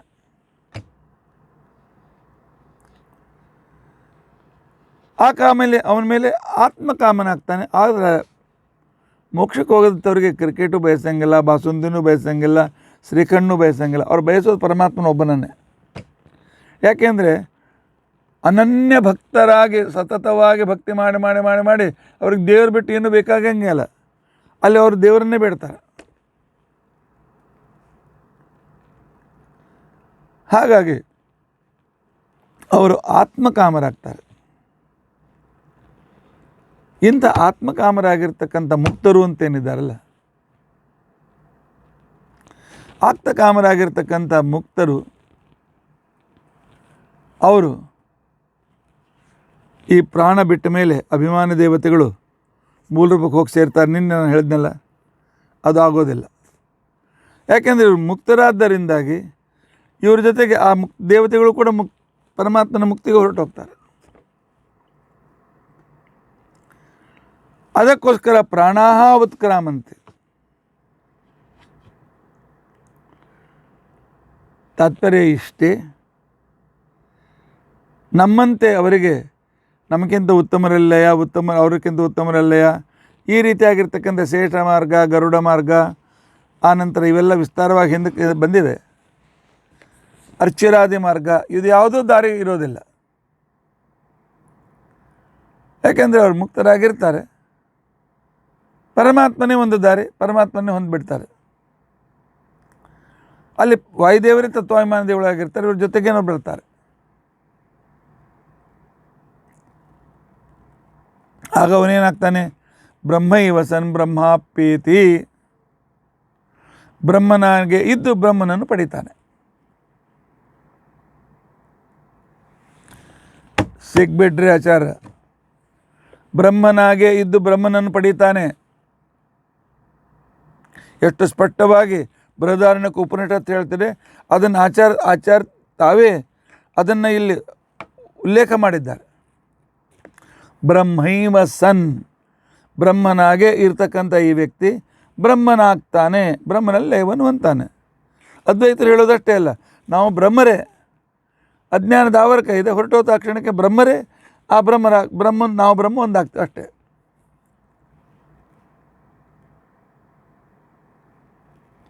ಆಚಾರ್ಯ ಹೇಳ್ತಾರೆ. ಹಾಗಾದರೆ ಹಿಂದೆ ಹೇಳಿದ ಶಬ್ದಗಳು, ಅಕಾಮ ಪರಮಾತ್ಮನನ್ನು ಬಯಸ್ತಾನೆ, ಆನಂತರ ನಿಷ್ಕಾಮ ಕರ್ತವ್ಯಗಳನ್ನು ಮಾಡ್ತಾನೆ. ಮತ್ತು ಇವೆಲ್ಲ ಯಾಕೆ ಬೇಕು? ನಾನೇ ಬ್ರಹ್ಮನಾಗಿದ್ದರೆ ಇವರ ಅವಶ್ಯಕತೆ ಏನು? ಹಾಗಾದ್ರೆ ಬ್ರಹ್ಮ ಇವಸನ್ ಬ್ರಹ್ಮ ಅಪ್ನೋತಿ ಅಂದರೆ ಏನು? ಆಚಾರ್ಯ ಹೇಳ್ತಾರೆ, ಇಲ್ಲಿ ಬ್ರಹ್ಮ ಶಬ್ದ ಅಂತಿಕೊಂಡಂತಂದರೆ ಜೀವ ಅಂತ ಅರ್ಥ ಮಾಡಿ. ಬ್ರಹ್ಮ ಶಬ್ದಕ್ಕೆ ಜೀವ ಅಂತ ಹೆಂಗೆ ಆಗ್ತದೆ? ಬೃಹ ಜಾತಿ ಜೀವ ಕಮಲಾಸನ ಶಬ್ದರಾಶಿಷು ಅಂಥೇಳಿ ಕೋಶ ಇದೆ. ಬೃಹಧಾತುವಿಗೆ ಅಂದರೆ ಯಾವುದೊಂದು ಬ್ರಹ್ಮರೂಪ ತಯಾರಾಗಿದೆ. ಜಾತಿ, ಬ್ರಾಹ್ಮಣ ಜಾತಿ ಅಂತೂ ಹೆಸರಿದೆ, ಜೀವ ಅಂತೂ ಹೆಸರಿದೆ. ಬ್ರಹ್ಮ ಅಂದರೆ ವೇದಗಳು ಅಂತ ಅರ್ಥ, ಬ್ರಹ್ಮ ಅಂದರೆ ಚತುರ್ಮುಖ ಬ್ರಹ್ಮ ಅಂತೂ ಅರ್ಥ. ಬೃಹ ಜಾತಿ ಜೀವ ಕಮಲಾಸನ ಶಬ್ದರಾಶಿಷು ಅಂಥೇಳಿ ಸ್ಪಷ್ಟವಾಗಿರ್ತಕ್ಕಂಥ ರೀತಿಯಲ್ಲಿ ಇದ್ದದ್ರಿಂದಾಗಿ ಬೃಹ ಶಬ್ದಕ್ಕೆ ಜೀವ. ಬ್ರಹ್ಮೈವ ಸನ್, ಜೀವನು ಬ್ರಹ್ಮ. ಯಾಕೆ ಬ್ರಹ್ಮ ಅಂದ್ರೇನು? ಹೆಚ್ಚಿನ ಗುಣ ಉಳ್ಳವನು ಅಂತ ಅರ್ಥ. ಜಡಕ್ಕಿಂತ ಹೆಚ್ಚಿನ ಗುಣ ಜೀವನಲ್ಲಿವಲ್ಲ. ಅದಕ್ಕೋಸ್ಕರ ಶ್ರೀಮದಾಚಾರ್ಯನ ಆಶ್ರಯಿಸ್ಬೇಕ್ರಿ. ನಮಗೆ ಸರಿ, ಇವನು ಜಡಕ್ಕಿಂತಲೂ ಹೆಚ್ಚಿನ ಗುಣಗಳಿಂದ, ಬೃಹಂತಹ ಗುಣ, ಅತ್ಯಂತ ಹೆಚ್ಚಿನ ಗುಣಗಳಿಂದ ಯುಕ್ತನಾದ್ದರಿಂದಾಗಿ ಈ ಜೀವನು ಬ್ರಹ್ಮ ಅಂತಾನೆ. ಜೀವನು ಬ್ರಹ್ಮೈವ ಸನ್ ಅಂದರೆ ಜೀವನಾಗಿಯೇ ಇದ್ದು ಮೋಕ್ಷದಲ್ಲಿ, ಆನಂತರ ಏನಾಗ್ತಾನೆ? ಬ್ರಹ್ಮ ಆಪ್ಯೇತಿ, ಬ್ರಹ್ಮನನ್ನು ಹೊಂದ್ತಾನೆ. ಬ್ರಹ್ಮನನ್ನು ಹೊಂದುತ್ತಾನೆ ಅಂದರೆ ಬ್ರಹ್ಮನ ಸಮೀಪದಲ್ಲಿ ಹೋಗ್ತಾನೆ ಅಂತ ಅರ್ಥ. ಆದ್ದರಿಂದಾಗಿ ಬ್ರಹ್ಮೈವ ಸನ್ ಅಂತಿಕೊಂಡಂತ ಹೇಳಿ ಅನ್ನುವ ಅರ್ಥವನ್ನು ಈ ರೀತಿಯಾಗಿ ಮಾಡಬೇಕು. ಜೀವ ಮೋಕ್ಷಕ್ಕೆ ಹೋದರೂ ಪರಮಾತ್ಮನ ಸಾಮೀಪ್ಯದಲ್ಲೇ ಇರ್ತಾನೆ, ಆದರೆ ಪರಮಾತ್ಮನ ಯೋಗ್ಯತೆ ಪಡೆಯೋದಿಲ್ಲ, ಪರಮಾತ್ಮನಾಗೋದಿಲ್ಲ. ಯಾಕೆ? ಆ ರೀತಿಯಾಗಿರ್ತಕ್ಕಂಥ ಸ್ಪಷ್ಟ ವಚನಗಳಿವೆ. ಜೀವ ಎಂದಿಗೂ ಬ್ರಹ್ಮ ಆಗೋದಿಲ್ಲ ಅಂತ ತಿಳ್ಕೊಂಡಂತೇಳಿ. ನಿನ್ನೆ ನಾನು ಕೊಟ್ಟ ಉದಾಹರಣೆಯಂತೆ ವಿಷ್ಣುತತ್ವ ನಿರ್ಣಯದಲ್ಲಿ ನಾರಾಯಣ ಶ್ರುತಿ ಉದಾಹರಣೆಯನ್ನು ಕೊಟ್ಟಿದ್ದಾರೆ. ಇವರು ಕೂಡ ತೇಜೋವಂತರು. ಪರಮಾತ್ಮ ಮಹಾ ತೇಜವುಳ್ಳವನು. ಆದರೆ ಪರಮಾತ್ಮನ ಎದುರಿನಲ್ಲಿ ಇವರು ತೇಜ ಇಲ್ಲದಂತೆ ಆಗಿಬಿಡ್ತಾರೆ. ಬ್ರಹ್ಮನಲ್ಲಿ ಸೇರ್ತಾರೆ ಅಂತ ಅರ್ಥ ಅಲ್ಲ. ಪ್ರತ್ಯೇಕವಾಗಿರ್ತಾರೆ, ಆದರೆ ಇವರ ಎಕ್ಸಿಸ್ಟೆನ್ಸ್ ಅಷ್ಟು ಪ್ರಕಾಶವಾಗೋದಿಲ್ಲ. ನಾನು ಹೇಳಿದೆ, ಸೂರ್ಯ ಉದಿತನಾದ ಮೇಲೆ ಹಾಗೆ ಆರಿಸದೇ ಇದ್ದ ರೋಡ್ ಲೈಟ್ ಇದು ಉರಿತಾನೇ ಇರ್ತದೆ. ರಾತ್ರಿ ಪೂರ್ತಿ ಪ್ರಕಾಶ, ಏರಿಯಾಕ್ಕೆ ಪ್ರಕಾಶ ಕೊಡ್ತದೆ. ಪೂರ್ತಿ ಕ್ರಿಕೆಟ್ ಗ್ರೌಂಡಿಗೆ ಪೂರ್ತಿ ಲೈಟ್ ಕೊಡ್ತದೆ. ಅದೇ ಹಗಲಿನಲ್ಲಿ ಆ ಲೈಟ್ ಹತ್ತಿದ್ರೆ, ರಾತ್ರಿ ಎಲ್ಲ ಪೂರ್ತಿ ಲೈಟ್ ಕೊಟ್ಟದ್ದು ಹಗಲಿನಲ್ಲಿ, ಆ ಲೈಟು ಬೆಳಕು ಏನು ಗೊತ್ತಾಗೋದಿಲ್ಲ, ಸೂರ್ಯನ ಬೆಳಕೇ ಗೊತ್ತಾಗ್ತದೆ. ಆ ಲೈಟ್ ಇರ್ತದೆ, ಉರಿತಾ ಇರ್ತದೆ, ಬಲ್ಬ್ನಲ್ಲಿ ಕೆಂಪು ರೇಖೆ ಲೈನ್ ಕಾಣಿಸ್ತಿರ್ತಾವೆ, ಉರಿತಾ ಇದೆ ಅಂತ ತೋರಿಸೋದು. ಹಾಗೆ ಮೋಕ್ಷದಲ್ಲಿ ಪರಮಾತ್ಮನ ಜೊತೆಗಿದ್ದು, ಆದರೆ ಅವನ ಪ್ರಕಾಶದಲ್ಲಿ ಇವರ ಪ್ರಕಾಶ ಹೆಚ್ಚು ಅಭಿವ್ಯಕ್ತವಾಗದೇ ರೀತಿಯಲ್ಲಿರ್ತದೆ. ಇದೇ ಬ್ರಹ್ಮೈವಸನ್ ಬ್ರಹ್ಮಾಪ್ಯೇತಿ ಅಂತ ಅವನ ಜೊತೆಗೆ ಹೋಗ್ತಾನೆ. ಹೆಂಡತಿ ಒಳ್ಳೆಯ ಗಂಡನನ್ನು ಹೊಂದುತ್ತಾಳೆ ಅಂದರೆ ಹೆಂಗಸೋಗಿ ಗಂಡಸಾಗ್ತಾ ಅಂತ ಹೇಳ್ತಾನೆ. ಹೊಂದು ಅಂತಿಕೊಂಡಂತಾರೆ ಅವ್ರ ಹತ್ರ ಹೋಗೋದು ಅಂತ ಅರ್ಥ ಅಷ್ಟೆ. ಈ ಅರ್ಥವನ್ನು ಇಟ್ಟುಕೊಂಡು ಈ ವಿಚಾರವನ್ನು ಈ ರೀತಿ ಅರ್ಥ ಮಾಡಬೇಕು. ಜೀವ ಎಂದಿಗೂ ಬ್ರಹ್ಮನಾಗುವುದಿಲ್ಲ. ನಿಷಿದ್ಧ ಕಾಮನೆ ಇದ್ದ ವ್ಯಕ್ತಿಗೆ ಪರಮಾತ್ಮ ಎಂದಿಗೂ ಮೋಕ್ಷವನ್ನು ಕೊಡೋದಿಲ್ಲ. ಮೋಕ್ಷ ಬೇಕಾಗಿರ್ತಕ್ಕಂಥವನು ಅಕಾಮನಾಗಬೇಕು. ಅಕಾರವಾಚನಾದ ಪರಬ್ರಹ್ಮನ ಉಪಾಸನೆ ಮಾಡಬೇಕು. ಆನಂತರ ಕಾಮರಹಿತವಾಗಿರ್ತಕ್ಕಂತಹ ಸಕಾಮ ಕರ್ಮಗಳನ್ನು ಬಿಟ್ಟು ಭಗವಂತನ ಉಪಾಸನೆ ಮಾಡಬೇಕು. ಅದರಿಂದ ನಿಷ್ಕಾಮನಾಗಬೇಕು. ಪರಮಾತ್ಮ ಅನುಗ್ರಹವಾಗದಾಗ ಎಲ್ಲವೂ ಸಿಗ್ತದೆ, ಆದ್ದರಿಂದ ಆಪ್ತಕಾಮನಾಗಬೇಕು. ಕೊನೆಗೆ ಆತ್ಮಕಾಮನಾಗಬೇಕು. ಆತ್ಮಕಾಮನಾಗಿ ಬ್ರಹ್ಮನ ಸಾಮೀಪ್ಯವನ್ನು ಪಡಿತಾನೆ. ಇಷ್ಟು ಈ ಶ್ರುತಿಯ ಉದಾಹರಣೆ. ಇದನ್ನು ಬ್ರಹ್ಮತರ್ಕದಲ್ಲಿ ಉದಾಹರಣೆಯನ್ನು ಕೊಟ್ಟು ವಿಸ್ತಾರವಾಗಿ ನಮಗೆ ತಿಳಿಸುತ್ತಾರೆ ಶ್ರೀಮದಾಚಾರ್ಯರು. ಬ್ರಹ್ಮತರ್ಕದಲ್ಲಿ ಈ ವಿಚಾರ ಬಂದಿದೆ.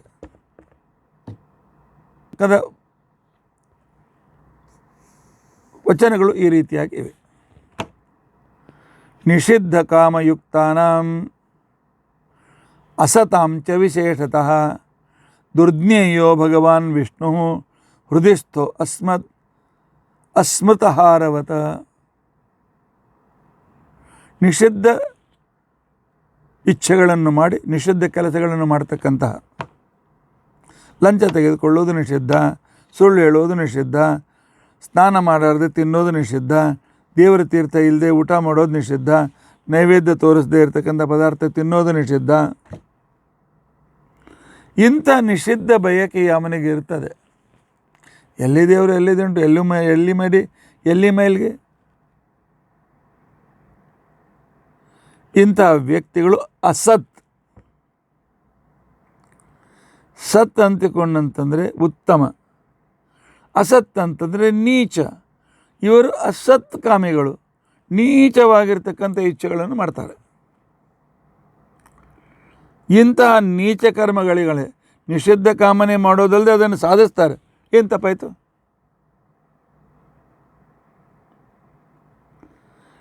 ಆಚಾರ್ಯ, ತಂಬಾಕುನು ಒಂದು ಥರದ ವನಸ್ಪತಿ. ವನಸ್ಪತಿ ದೇವರು ಸೃಷ್ಟಿ ಮಾಡಿ ನಾನು ತಿಂದೇನಂತ ಹೋಗ್ತದೆ. ಅದಕ್ಕೋಸ್ಕರ ಹೇಳ್ತೇನೆ, ದತ್ತೂರ ಅಂತಿಕೊಂಡಂಥದ್ದು ಅದನ್ನು ಕೂಡ ಒಂದು ವನಸ್ಪತಿನೇ, ತಿನ್ನು. ದತ್ತೂರ ಬೀಜ ತಿಂದು ಮನುಷ್ಯ ಸತ್ತೋಗ್ಬಿಡ್ತಾನೆ. ಇಂಥ ತರ್ಕಕ್ಕೆ ಯಾವ ಅರ್ಥವಿಲ್ಲ. ಆದರೆ ಕೆಲವರಿಗೆ ಆಗ್ರಹದಿಂದ ಇದು ಏನು ತಪ್ಪ, ನಮ್ಮ ಮನಸ್ಸು ಶುದ್ಧಿ ಅದ, ನಾ ಏನು ಬೇಕಾದ ತಿಂತೀನಿ, ನಾ ಏನು ಬೇಕಾದ ಮಾಡ್ತೀನಿ.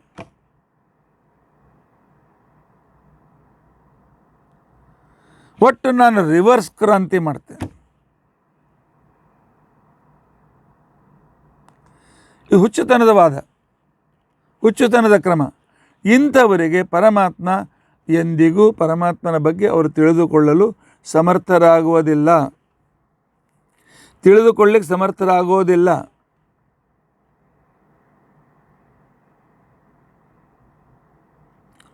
ಆದ್ದರಿಂದಾಗಿ ಇದನ್ನು ನೆನಪಿಟ್ಕೊಳ್ಬೇಕು.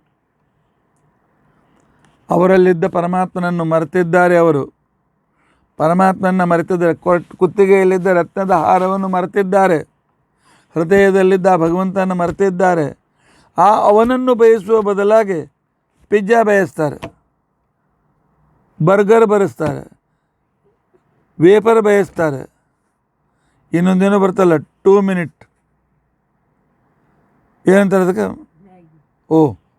ಮ್ಯಾಗಿ ಅಂತ, ಮ್ಯಾಗಿ ಬಯಸ್ತಾರೆ. ಒಬ್ಬ ಡಾಕ್ಟರ್ ನನಗೆ ಹೇಳಿದರು, ಈ ಮ್ಯಾಗಿ ಅಂತ ತಿಂತಾರಲ್ಲ ಅದು ಜೀರ್ಣೆ ಆಗಂಗಿಲ್ಲ ಅಂತ.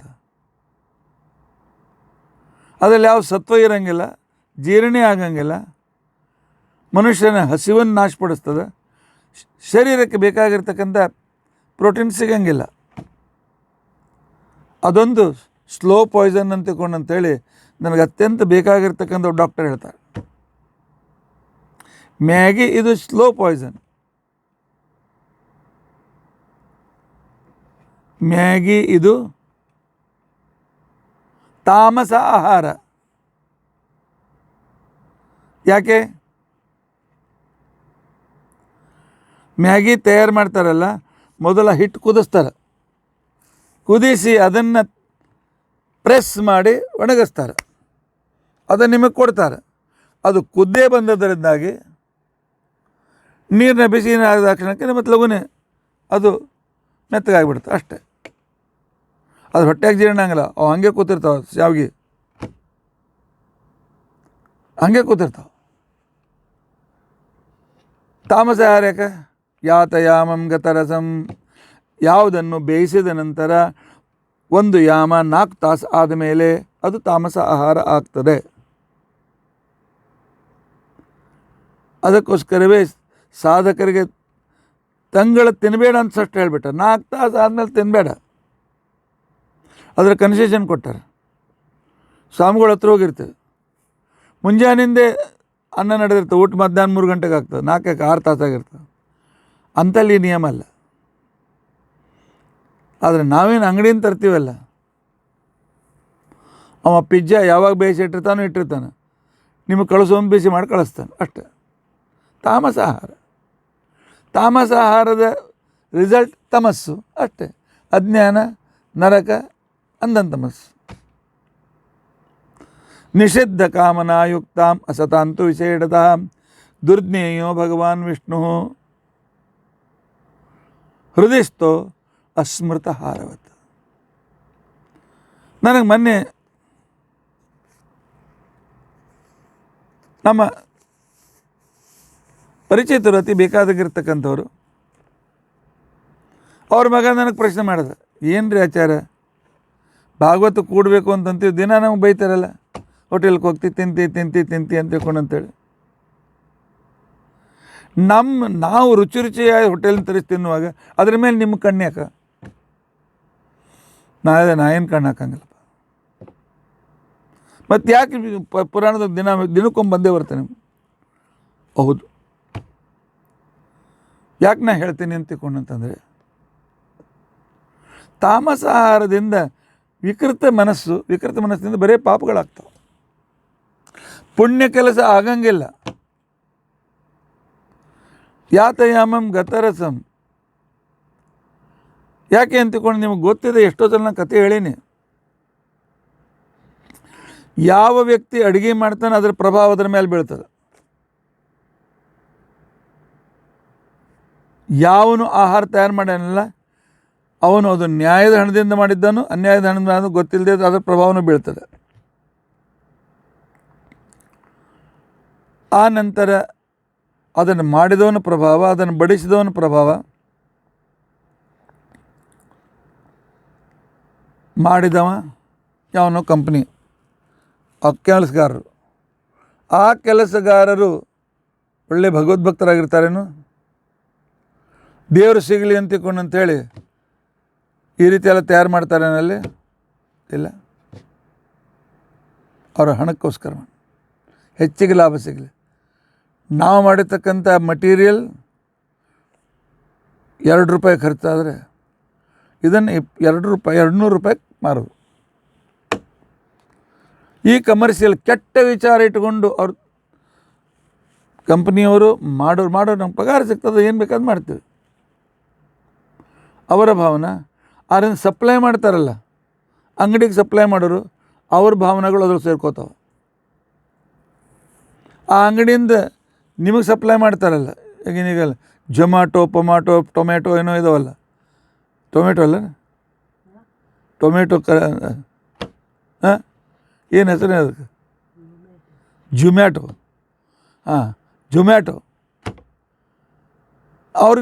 ಅವ್ರ ಗುಣನೂ ಅದ್ರಲ್ಲಿ ಸೇರ್ಕೋತದೆ.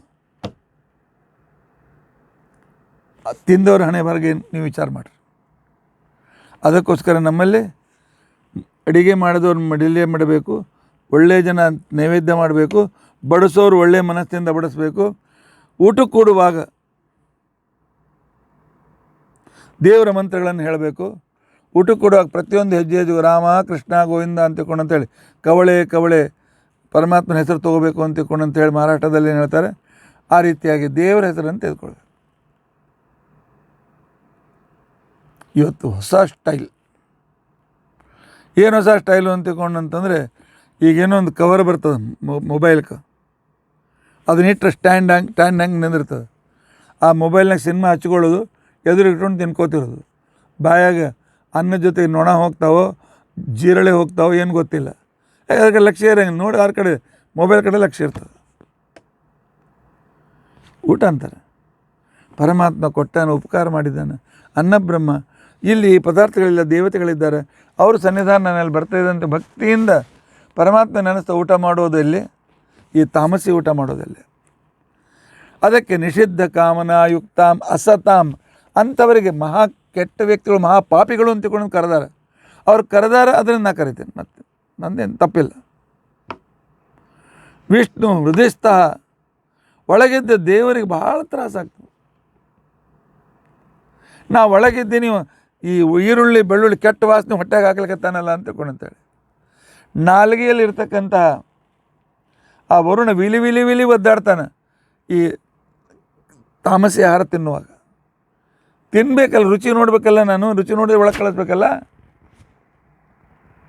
ಆನಂತರ ದುರ್ವಾಸನೆ ಬರುವಾಗ ಮೂಗ್ನಲ್ಲಿರ್ತಕ್ಕಂಥ ಅಶ್ವಿನಿ ದೇವತೆಗಳು ಆ ಕಾಲದಲ್ಲಿ ಅವರು ವಿಲಿ ವಿಲಿ ಒದ್ದಾಡ್ತಾರೆ. ಕಣ್ಣಾಗಿರ್ತಕ್ಕಂಥ ಸೂರ್ಯ ವಿಲಿ ವಿಲಿ ಒದ್ದಾಡ್ತಾನೆ. ಅದಕ್ಕೆ ಈರುಳ್ಳಿ ಹೆಚ್ಚಬೇಕಾದ್ರೆ ಕಣ್ಣಾಗ ನೀರು ಬರ್ತಾವೆ, ಮೂಗ್ನಾಗ ನೀರು ಬರ್ತಾವೆ. ಅಲ್ಲಿ ದೇವತೆಗಳು ಅಳ್ತಾರೆ, ಯಾಕೆ ಇವ ಮನುಷ್ಯ ಈ ರೀತಿಯಾಗಿ ತಂದು ತಿಲಿಕತ್ತಾನ ಅಂತಿಕೊಂಡು. ಈ ದೇವತೆಗಳ ತತ್ವಾಭಿಮಾನ ದೇವತೆಗಳಿಗೆ ತ್ರಾಸಾದದ್ದು ದೇವ್ರಿಗೆ ಸಿಟ್ಟು ಬರ್ತದೆ, ನಮಗೆ ಕೆಟ್ಟ ಫಲನೇ ಕೊಡ್ತಾನೆ. ಆದ್ದರಿಂದಾಗಿ ಇವರು ಅಸತ್ತುಗಳು, ಅವರು ಪರಮಾತ್ಮನ ಪೂರ್ಣಾನಂದಾದಿಗಳನ್ನು ತಿಳಿದುಕೊಳ್ಳೋದಿಲ್ಲ. ಪೂರ್ಣಾನಂದಾದಿತೇಷ್ಣಂತಿ ಪೂರ್ಣಾನಂದಾದಿಕಾ ಸ್ವತಃ. ಆದರೆ ಯಾರು ನಿಜವಾಗಿಯೂ ಕೂಡ ಅಕಾರವಾಚ್ಯನಾಗಿರ್ತಕ್ಕಂಥ ಪೂರ್ಣಾನಂದನಾಗಿರ್ತಕ್ಕಂಥ ಭಗವಂತನು ಅಂದರೆ ಮುಕ್ತರು ಅಂತ ಅರ್ಥ. ಪೂರ್ಣಾನಂದಾತ್ಮರು ಅಂತ ತಿಳ್ಕೊಂಡಂತಂದ್ರೆ ಮುಕ್ತರಾಗಿರ್ತಕ್ಕಂಥ ವ್ಯಕ್ತಿಗಳು ಪರಬ್ರಹ್ಮನ ಪರಮಾನುಗ್ರಹದಿಂದ ಅವರು ಪೂರ್ಣ ಆನಂದವನ್ನು ಪಡಿತಾರೆ. ತಮ್ಮದೇನು ಆನಂದ ಅದು ಪೂರ್ತಿ ಪಡಿತಾರೆ. ಬ್ರಹ್ಮಣೋ ಬ್ರಹ್ಮ ಸಂಪತ್ತಿ, ಈ ರೀತಿಯಾಗಿರ್ತಕ್ಕಂಥ ವಿಷಯದಲ್ಲಿ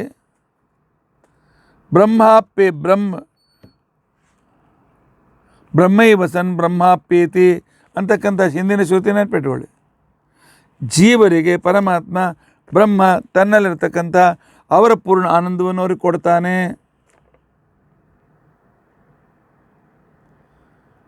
ನ ಪರಬ್ರಹ್ಮತ ಆಪ್ತೇರ್ ನ ತೇಷಾಂ ವಿಷ್ಣು ಇತಿ ಶ್ರುತೇ. ಇಲ್ಲ ಮತ್ತೆ ಎಷ್ಟೋ ಮಂದಿ ಅವನು ಜೀವನ ದೇವರೇ ಆಗ್ತಾನೆ, ಬ್ರಹ್ಮನೇ ಆಗ್ತಾನೆ ಅಂತಲ್ಲ ಅಂದ್ಕೊಂತಾರಲ್ಲ ಅಂದ್ಕೊಂಡ್ರೆ ಇಲ್ಲ, ತಪ್ಪದು.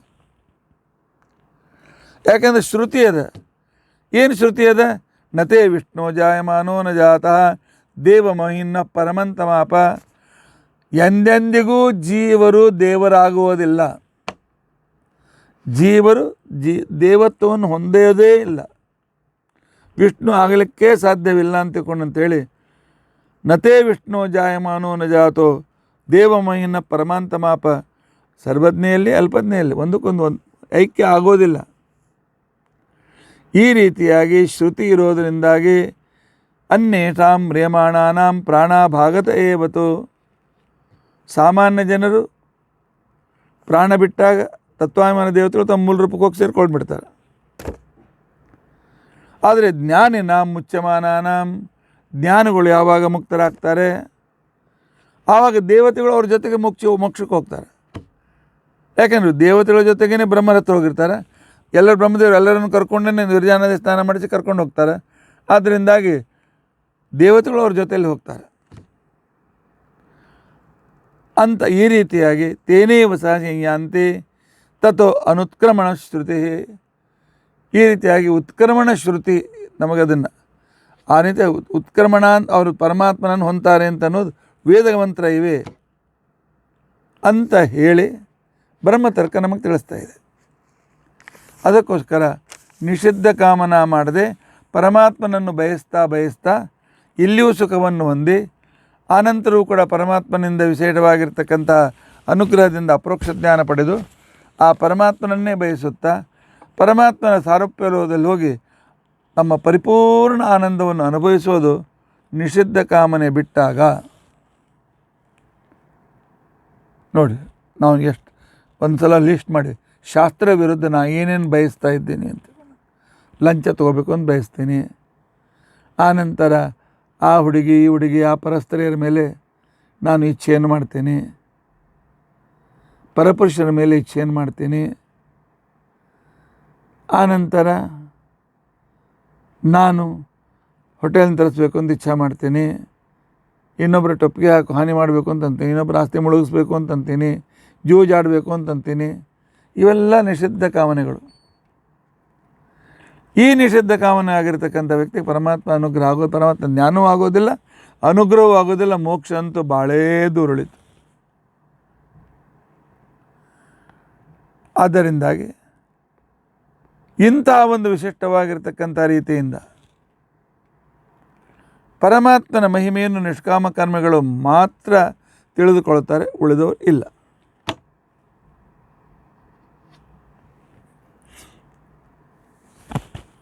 ಹಾಗಾದರೆ ದೇವತೆಗಳು ಋಷಿಗಳು ಅವರು ಸಲ ಒಮ್ಮೊಮ್ಮೆ ಏನಾದ್ರು ಹೆಚ್ಚು ಕಡಿಮೆ ಮಾಡ್ತಾರಲ್ಲ. ಇಂದ್ರ ಹಲ್ಯಾನ್ ಜೊತೆಗೆ ಹೋದ, ವಿಶ್ವಾಮಿತ್ರ ಇವ್ರ ಜೊತೆಗೆ ಹೋದರು.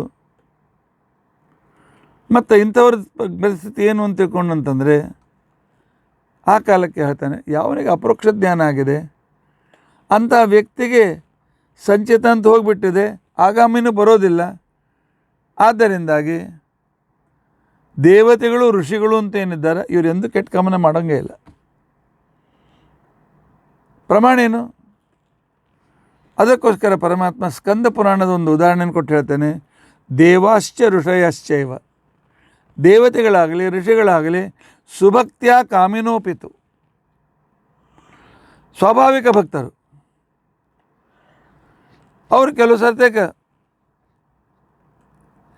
ಸಂಸಾರದಲ್ಲಿ ಅದು ಇದು ಬಯಸಿದ್ದು ಕಾಣಿಸ್ತದೆ, ಆದರೆ ಅದು ಟೆಂಪ್ರರಿ ಇರ್ತದೆ, ಹೋಗಿಬಿಡ್ತದೆ. ಮುಚ್ಯಂತೆ ನಿಯಮ ದೇವ ಪಶ್ಯಂತೆ ಚ ಹರಿಂ ಸದಾ, ನಿಶ್ಚಿತವಾಗಿಯೂ ಮುಕ್ತಿ ಆಗ್ತದೆ ಅವರಿಗೆ. ಋಷಿಗಳಿಗೆ ನಿಶ್ಚಿತ ಮುಕ್ತಿ, ದೇವತೆಗಳಿಗೆ ನಿಶ್ಚಿತ ಮುಕ್ತಿ,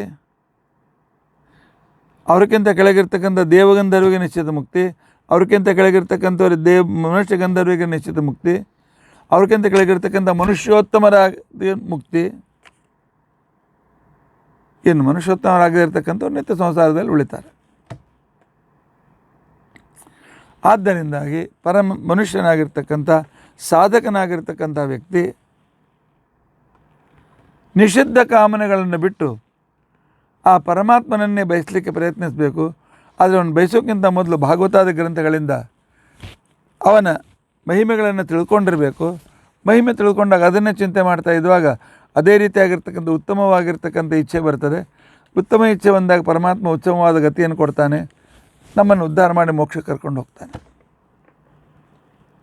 ಆದ್ದರಿಂದಾಗಿ ನಿಷಿದ್ಧ ಕಾಮನೆ ಬಿಟ್ಟು ಭಗವಂತನಲ್ಲಿ ಮನಸ್ಸನ್ನು ಇಡಿ ಅನ್ನೋದು ಈ ಶ್ಲೋಕದ ಮುಖ್ಯ ತಾತ್ಪರ್ಯ, ಈ ಉದಾಹರಣೆಗಳ ಮುಖ್ಯ ತಾತ್ಪರ್ಯ.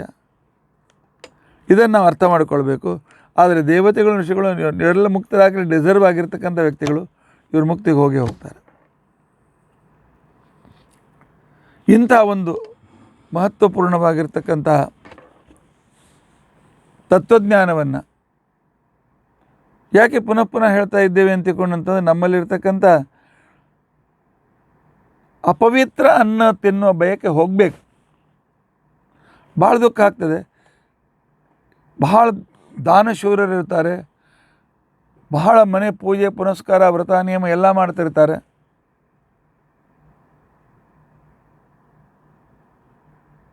ಅನೇಕ ರೀತಿಯಾಗಿರ್ತಕ್ಕಂಥ ರೀತಿಯಲ್ಲಿ ದೊಡ್ಡ ದೊಡ್ಡ ಕಾರ್ಯಗಳಿಗೆ ತಮ್ಮ ಸಹಾಯ ಮಾಡಿರ್ತಾರೆ. ಆದರೆ ಮನೆಯಲ್ಲಿ ಮಾತ್ರ ಈರುಳ್ಳಿ ಬೆಳ್ಳುಳ್ಳಿ ಬಿಡಲಿಕ್ಕೆ ಆಗಂಗಿಲ್ಲ, ಚಹಾ ಬಿಡಲಿಕ್ಕೆ ಆಗಂಗಿಲ್ಲ. ಅದರಿಂದಾಗಿ ನಾವು ಎಲ್ಲವನ್ನೂ ಕಳ್ಕೊಳ್ತೇವೆ ಚಟಗಳಿಂದ. ಚಟಗಳು ಬಿಟ್ಟರೆ ಪರಮಾತ್ಮ ಸಿಗ್ತಾನೆ. ಪರಮಾತ್ಮ ಸಿಕ್ಕರೆ ಮೋಕ್ಷ ನಿಶ್ಚಿತ. ಇಷ್ಟು ಈ ವಿಚಾರದಿಂದ ನಾವು ತಿಳಿದುಕೊಳ್ಳೋಣ. ಇದನ್ನು ಸತ್ಯಧರ್ಮ ತೀರ್ಥರು ಶ್ರೀಕೃಷ್ಣನ ಪರವಾಗಿ ಎಷ್ಟು ಸುಂದರವಾಗಿ ಅರ್ಥ ಮಾಡಿದ್ದಾರೆ ಅಂತ ತಿಳ್ಕೊಂಡಂತಂದರೆ, ಏ ನಯತಯ ಏ ನ ಯತಯ, ಯಾರು ಯತಿಗಳ ವೇಷ ಹಾಕಿಕೊಂಡು ಆಂತರಿಕವಾಗಿ ಯತಿಗಳೇ ಆಗಿಲ್ಲ. ಯತಿಗಳು ಅಂತ ತಿಳ್ಕೊಂಡಂದರೆ ಸರ್ವಸಂಗ ಪರಿತ್ಯಾಗಿಗಳು, ನನ್ನದು ಅಂತೇನು ಇಟ್ಕೊಳ್ಳದೇ ಇರತಕ್ಕಂಥ ವ್ಯಕ್ತಿಗಳು.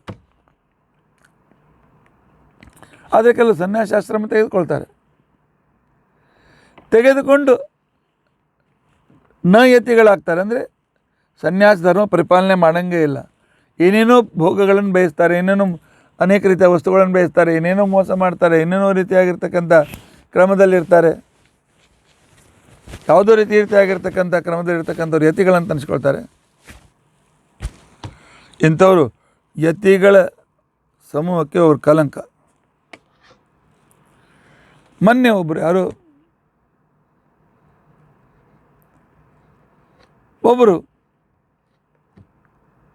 ಕೊನೆಗೆ ಗಿರಿ ಅಂತ ಹೆಸರು ಬರ್ತದೆ, ಅಂಥವ್ರು ಸುಸೈಡ್ ಮಾಡ್ಕೊಂಡು.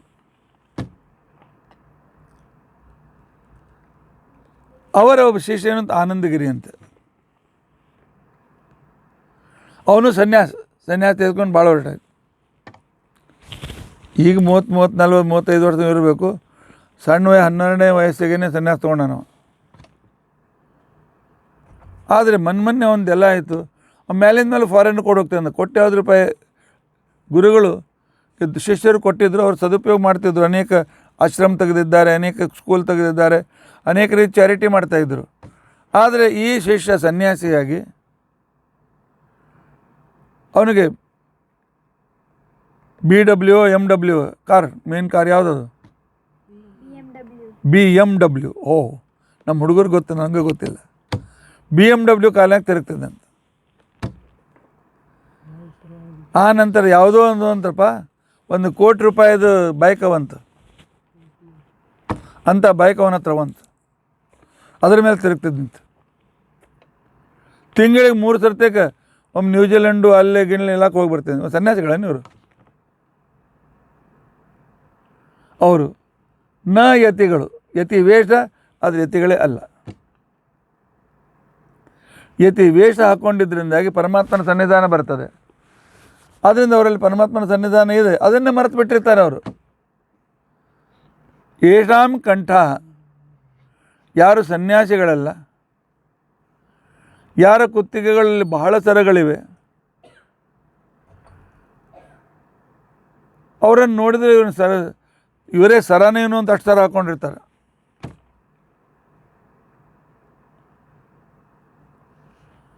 ಇಂಥವರು ಕೂಡ ಎಂದಿಗೂ ಸರವದಾಚರಂತಿ, ಸರದಂತೆ ಕಾಣ್ತಿರ್ತಾರಪ್ಪ. ತೇ ಅಪಿ ಮಣಿಂ ನ ಆದವು. ಅಂಥವರೂ ಕೂಡ ಆ ಸ್ಯಮಂತಕ ಮಣಿಯನ್ನು ಪಡೆಯಲಿಲ್ಲ. ಮಣಿ ನೋಡಿ, ಸ್ಯಮಂತಕ ಮಣಿಗೆ ಹೋದರು ಸತ್ಯಧರ್ಮ ತೀರ್ಥ. ಅಂದರೆ ಪರಮಾತ್ಮ ಮಹಾಲಕ್ಷ್ಮಿ ಪತಿ ಬೇಕಾದಷ್ಟು ಸರ ಹಾಕ್ಕೊಳ್ಬೋದು, ಬೇಕಾದಷ್ಟು ಮಣಿಗಳನ್ನು ವಜಗಳನ್ನು ಹಾಕ್ಕೊಳ್ಬೋದು, ಅದು ಹಾಕ್ಕೊಳ್ತಿದ್ದಿಲ್ಲ. ಸ್ಯಮಂತಕ ಮಣಿಯನ್ನು ಪಡೀಲಿಕ್ಕೆ ಪ್ರಯತ್ನ ಮಾಡಲಿಲ್ಲ, ಹಾಕ್ಕೊಳ್ಳಿಲ್ಲ. ಆದರೆ ಯದಿನ ಸಮುತ್, ಸತ್ಯಧರ್ಮದ ಅರ್ಥ ಹೇಳಬೇಕು. ಯಶ್ಚಾಸೌ ಇನಶ್ಚ, ಇನ ಅಂದರೆ ಸೂರ್ಯ. ಯಶ್ಚಾಸೌ ಇನಶ್ಚ ಯದಿನಃ ಅಂದರೆ ಯಾವನು ಸೂರ್ಯನ ಉಪಾಸನೆ ಮಾಡಿ ಸೂರ್ಯನಿಂದ ಯದ್ ಇತಃ ಯದಿತಃ ಅಂತಿಕೊಂಡಂತಂದರೆ ಸಂತುಷ್ಟನಾದವನು. ಸೂರ್ಯನಿಂದ ಸ್ಯಮಂತಕ ಮಣಿಯನ್ನು ಪಡೆದುಕೊಂಡು ಸಂತುಷ್ಟನಾಗಿರ್ತಕ್ಕಂಥ ಸತ್ರಾಜಿತ. ಸತ್ರಾಜಿತ ಹೇಗಿದ್ದ? ಭಾಳ ಒಳ್ಳೆಯವನಾಗಿದ್ದ. ಸಹ ಅಸತಾಂ ಅಧಿಗಮ. ಯಾಕಂದರೆ ಸ್ಯಮಂತಕ ಮಣಿ ಅಯೋಗ್ಯರಿದ್ದರು, ಪಾಪಿಗಳಿದ್ದರೆ ಅವ್ರ ಕೈಯಲ್ಲಿ ಕೊಡ್ತಾನೇ ಇರಲಿಲ್ಲ ದೇವರು. ಸ್ಯಮಂತಕ ಕೊಟ್ಟಿದ್ದಾರೆ ಅಂತ ಸತ್ರಾಜಿತ ಬಹಳ ವಿಶೇಷವಾದ ಉಪಾಸನೆಯನ್ನು ಮಾಡಿರ್ತಕ್ಕಂಥ ಮಹಾನ್ ವ್ಯಕ್ತಿ ಅಂತ ಅರ್ಥ. ಆದರೆ ಒಂದು ಸಲ ಏನಾಯಿತು ಅಂತ ತಿಳ್ಕೊಂಡಂತಂದರೆ, ಅವನ ತಮ್ಮ ಹರಿವಂಶ ಪ್ರಕಾರ ಅಣ್ಣ, ನೀನೇ ಹಾಕೋದು ನನಗೂ ಕೊಡೋರು ಅಂತ. ಆಯ್ತು, ಕೆಲವು ದಿವಸ ಹಾಕು ಅಂತ ಕೊಟ್ಟ. ಕೆಲವು ದಿವಸ ಹಾಕ್ಲಿಕ್ಕೆ ಕೊಟ್ಟಾಗ ಒಂದು ದಿವಸ ಬೇಟೆಗೆ ಹೋದ. ಕೊಳ್ಳಾಗ ಸ್ಯಮಂತಕ ಮಣಿ ಹಾಕ್ಕೊಂಡ್ರೆ ಅನೇಕ ಶತ್ರುಗಳು ಬರ್ಬೋದು ಅಂತ ತಿಳ್ಕೊಂಡು ಅನ್ನೋದು ಕೊಳ್ಳಾಗಿದ್ದ ಕಂಠಮಣಿಯನ್ನು ಮರೆತು ಬಿಟ್ಟ. ಅಸ್ಮೃತ ಕಂಠಮಣಿ, ಕಂಠಮಣಿಯ ನೆನಪೇ ಉಳಿಲಿಲ್ಲ. ಗತಃ, ಬೇಟೆಯಾಡ್ಲಿಕ್ಕೆ ಹೋದ. ಅನುತಂ, ಅವನನ್ನು ಹಿಂಬಾಲಿಸಿ. ಅನುತೃಪ್ತ ಯೋಗಿನಃ, ಹಸಿವೆಯಾಗಿರ್ತಕ್ಕಂಥ, ತೃಪ್ತಿಯಾಗದೇ ಇರತಕ್ಕಂಥ ಹಸಿವಾದ ಒಂದು ಸಿಂಹವು, ಅದರಿಂದ ಅಮಭಯ. ಆ ಪ್ರಸೇನಜಿತ ಸತ್ತೋಗ್ಬಿಟ್ಟ. ಹಸಿದ ಸಿಂಹ ಏನೋ ಆಹಾರದೆ ಅಂತ ಆಕ್ರಮಣ ಮಾಡಿ ಅವ್ನು ಕೊಂದು ಮಣ್ಣಿನ ಬ್ಯಾಗ್ ಇಟ್ಕೊಳ್ತು. ಆಹಾರ ಅಲ್ಲಂದು ಗೊತ್ತಾಯ್ತು.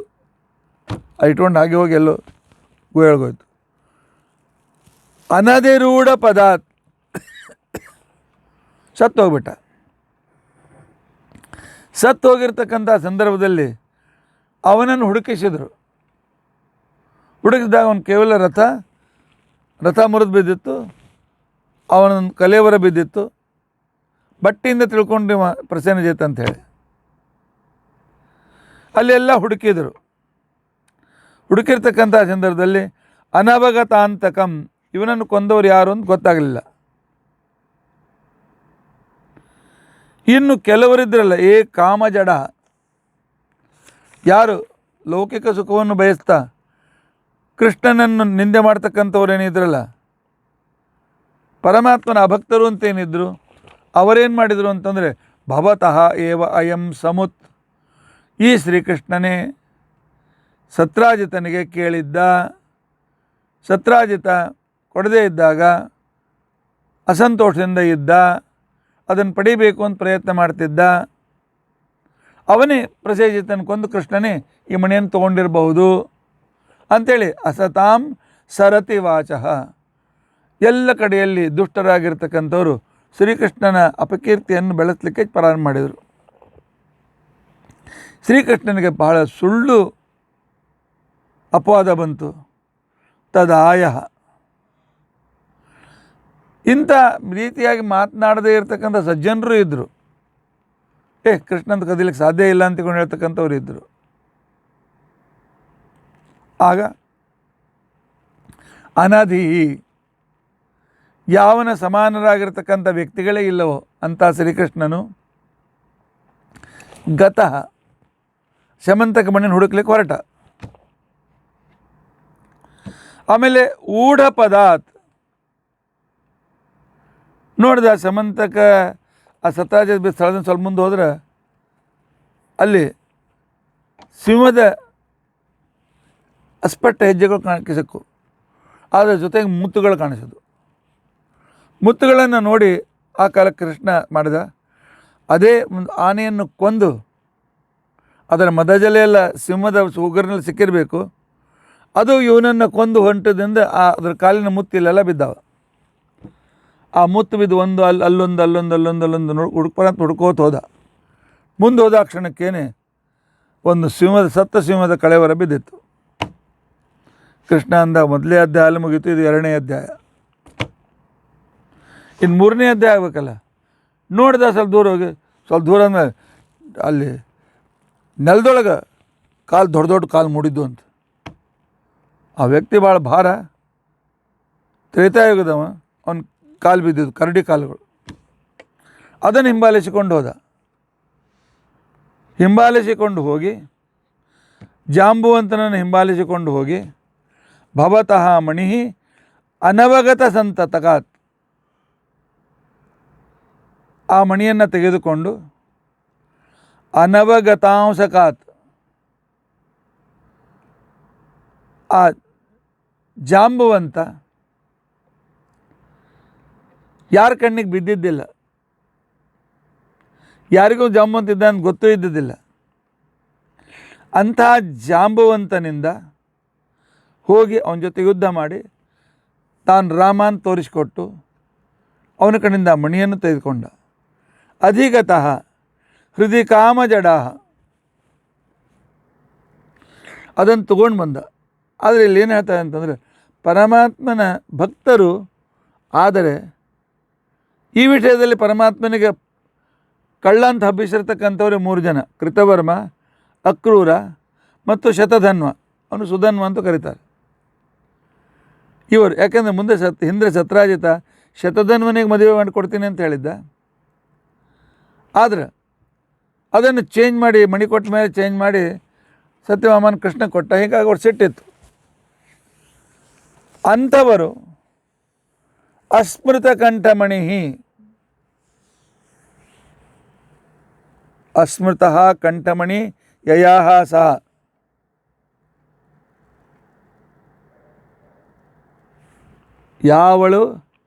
ಯಾವಳ ಮಂಗಲಸೂತ್ರ ಎಂದಿಗೂ ನಾಶವಾಗೋದಿಲ್ಲ, ಹರಿಯಲ್ಪಡುವುದಿಲ್ಲ, ಕೊರಳಿಂದ ತೆಗೆಯಲ್ಪಡುವುದಿಲ್ಲ. ಅಂಥವಳು ಅಸ್ಮೃತ ಕಂಠಮಣಿ, ಅವಳು ಸತ್ಯಭಾಮ. ಅವಳಿಗೆ ಮಣಿ ಅಂತ ಆಗಿರ್ತಕ್ಕಂಥ ಯಾರು? ಅವರ ಅಪ್ಪ, ಅಂದರೆ ಸತ್ಯಭಾಮನ ಅಪ್ಪನಿಗೆ ಕೃಷ್ಣ ಕೊಟ್ಟ. ಕೃಷ್ಣ ಏನು ಮಾಡಿದ? ಆ ಸತ್ಯಭಾಮನನ್ನೇ ಮಣಿ ಸಹಿತ ಕೊಟ್ಟ. ಈ ರೀತಿಯಾಗಿ ಈ ಶ್ಲೋಕವನ್ನು ಶಮಂತಕ ಮಣಿಯ ಪಡೆದದ್ದು, ಆನಂತರ ಅದು ಕಾಣೆಯಾದದ್ದು, ಶ್ರೀಕೃಷ್ಣನ ಮೇಲೆ ಬಂದ ಅಪವಾದ, ಶ್ರೀಕೃಷ್ಣ ಜಾಂಬುವಂತನ ಸೋಲಿಸಿ ತಂದದ್ದು, ಅದ್ರ ಜೊತೆಗೆ ಜಾಂಬುವತಿ ಆನಂತರ ಸತ್ಯಭಾಮ ಅಂತೇಳಿ ಇಬ್ಬರು ಹೆಂಡತರು ಸಿಕ್ಕಿದ್ದು, ಇದೆಲ್ಲ ನೋಡಿ ಸಜ್ಜನರು ಆನಂದಪಟ್ಟಿದ್ದಾರೆ. ಈ ರೀತಿ ಕೃಷ್ಣನ ಪರವಾಗಿಯೂ ಕೂಡ ಈ ಶ್ಲೋಕದ ಅರ್ಥವನ್ನು ಹಚ್ಚಿರ್ತಕ್ಕಂಥ ಮಹಾನುಭಾವರು ಸತ್ಯಧರ್ಮ ತೀರ್ಥರು. ಇಂತಹ ಅದ್ಭುತವಾಗಿರ್ತಕ್ಕಂಥ ಒಂದು ದುಷ್ಟ ಬಯಕೆಗಳನ್ನು ಬಿಡೋಣ, ಒಳ್ಳೆಯ ಬಯಕೆ, ಪರಮಾತ್ಮನ ಪ್ರಾಪ್ತಿಯ ಬಯಕೆಯನ್ನು ಮಾಡೋಣ. ಪರಮಾತ್ಮ ನಮ್ಮ ಮೇಲೆ ಅನುಗ್ರಹ ಮಾಡ್ತಾನೆ, ಅಪರೋಕ್ಷ ಜ್ಞಾನ ಕೊಡ್ತಾನೆ, ಉದ್ಧಾರ ಮಾಡ್ತಾನೆ, ಮೋಕ್ಷಕ್ಕೆ ಕರೆದುಕೊಂಡು ಹೋಗ್ತಾನೆ ಅನ್ನುವ ನಿಶ್ಚಯದಲ್ಲೇ ನಾವು ಇರೋಣ. ಯಾಕಂದ್ರೆ ಭಾಗವತ ಕೇಳಲಿಕ್ಕಂತೂ ಹೇಳ್ತಾ ಇದ್ದೀವಿ. ಆದ್ದರಿಂದ ಪರಮಾತ್ಮ ಇವತ್ತೆಲ್ಲ ನಾಳೆ ನಮ್ಮ ಕಡೆ ತಮಾಷೆ ಮಾಡ್ತಿದ್ದೆವು, ಕೊನೆಗೆ ಲಾಸ್ಟ್ ಬಸ್ಸಿಗಾದರೂ ದೇವ್ರು ನಮ್ಮನ್ನು ಕಳಿಸ್ತಾನೆ, ಮೋಕ್ಷಕ್ಕೆ ಹೋಗ್ರಿ ಅಂತ ತಿಳ್ಕೊಂಡು. ಭಾಳ ಸ್ಲೋ ಸಾಧನೆ ಮಾಡಿರಲ್ಲ, ಲಾಸ್ಟ್ ಬಸ್ನಾಗ ರಿಸರ್ವ್ ಮಾಡ್ತೇನೆ ಅಂತ ಪರಮಾತ್ಮ ನಿಶ್ಚಿತವಾಗಿ ನಮ್ಮಂಥವ್ರ ಮೇಲೆ ಅನುಗ್ರಹ ಮಾಡಿ ಉತ್ತಮವಾಗಿರ್ತಕ್ಕಂಥ ಸ್ಥಾನವನ್ನು ಕೊಡ್ತಾನೆ ಅಂತಿಕೊಂಡಂತ ಅನ್ನೋದಕ್ಕೋಸ್ಕರ ಈ ಶ್ಲೋಕ ಇದೆ. ಆದ್ದರಿಂದ ನಾವು ನಿಷಿದ್ಧ ಕಾಮನೆಗಳನ್ನು ಬಿಟ್ಟು ಯಾವುದು ವಿಹಿತ ಕಾಮನೆಗಳು ಅಂತಿಕೊಂಡಂತೇವೆ ಆ ವಿಹಿತ ಕಾಮನೆಗಳನ್ನು ಮಾಡಲಿಕ್ಕೆ ನಾವು ಪ್ರಯತ್ನಿಸೋಣ. ಇತಿ ಅದ್ಯ ಕಥಾ ಪ್ರಸಕ್ತಿ. ಹರೇ ರಾಮ ರಾಮ ರಾಮ ಹರೇ ಹರೇ, ಹರೇ ಕೃಷ್ಣ ಕೃಷ್ಣ ಕೃಷ್ಣ ಹರೇ ಹರೇ, ಹರೇ ರಾಮ ರಾಮ ರಾಮ ಹರೇ ಹರೇ, ಹರೇ ಕೃಷ್ಣ ಕೃಷ್ಣ ಕೃಷ್ಣ ಹರೇ ಹರೇ. ಉಗ್ರಂ ವೀರಂ ಮಹಾವಿಷ್ಣುಂ ಜ್ವಲಂತಂ ಸರ್ವತೋಮುಖಂ ನೃಸಿಂಹಂ ಭೀಷಣಂ ಭದ್ರಂ ಮೃತ್ಯುಮೃತ್ಯುಂ ನಮಾಮ್ಯಹಂ. ಅಚ್ಯುತಾನಂತ ಗೋವಿಂದ ನಾಮೋಚ್ಚಾರಣ ಭೇಡಜಾತ್ ನಶ್ಯಂತ ಸಕಲಾರೋಗಾ ಸತ್ಯಂ ಸತ್ಯಂ ವದಾಮ್ಯಹಂ. ಅಚ್ಯುತಾನಂತ ಗೋವಿಂದ ಸ್ಮೃತಿ ಮಾತ್ರಾರ್ಥನಾಶನ ರೋಗಾನ್ಮೇ ನಾಶಯ ಶೇಷಾನ್ ಆಶು ಧನ್ವಂತರೇ ಹರೇ. ಅಚ್ಯುತಾನಂತ ಗೋವಿಂದ ಅಚ್ಯುತಾನಂತ ಗೋವಿಂದ ಸ್ಮೃತಿ ಮಾತ್ರಾರ್ಥನಾಶನ ರೋಗಾನ್ಮೇ ನಾಶಯ ಶೇಷಾನ್ ಆಶು ಧನ್ವಂತರೇ ಹರೇ. ಅಚ್ಯುತಾನಂತ ಗೋವಿಂದ ಪ್ರಣತಾಂ ಆರ್ತಿನಾಶನ ರೋಗಾನ್ಮೇ ನಾಶಯ ಶೇಷಾನ್ ಆಶು ಧನ್ವಂತರೇ ಹರೇ. ನರಸಿಂಹ ನರಸಿಂಹ ನರಸಿಂಹ ನರಸಿಂಹ. ಶ್ರೀಕೃಷ್ಣಾರ್ಪಣಮಸ್ತು.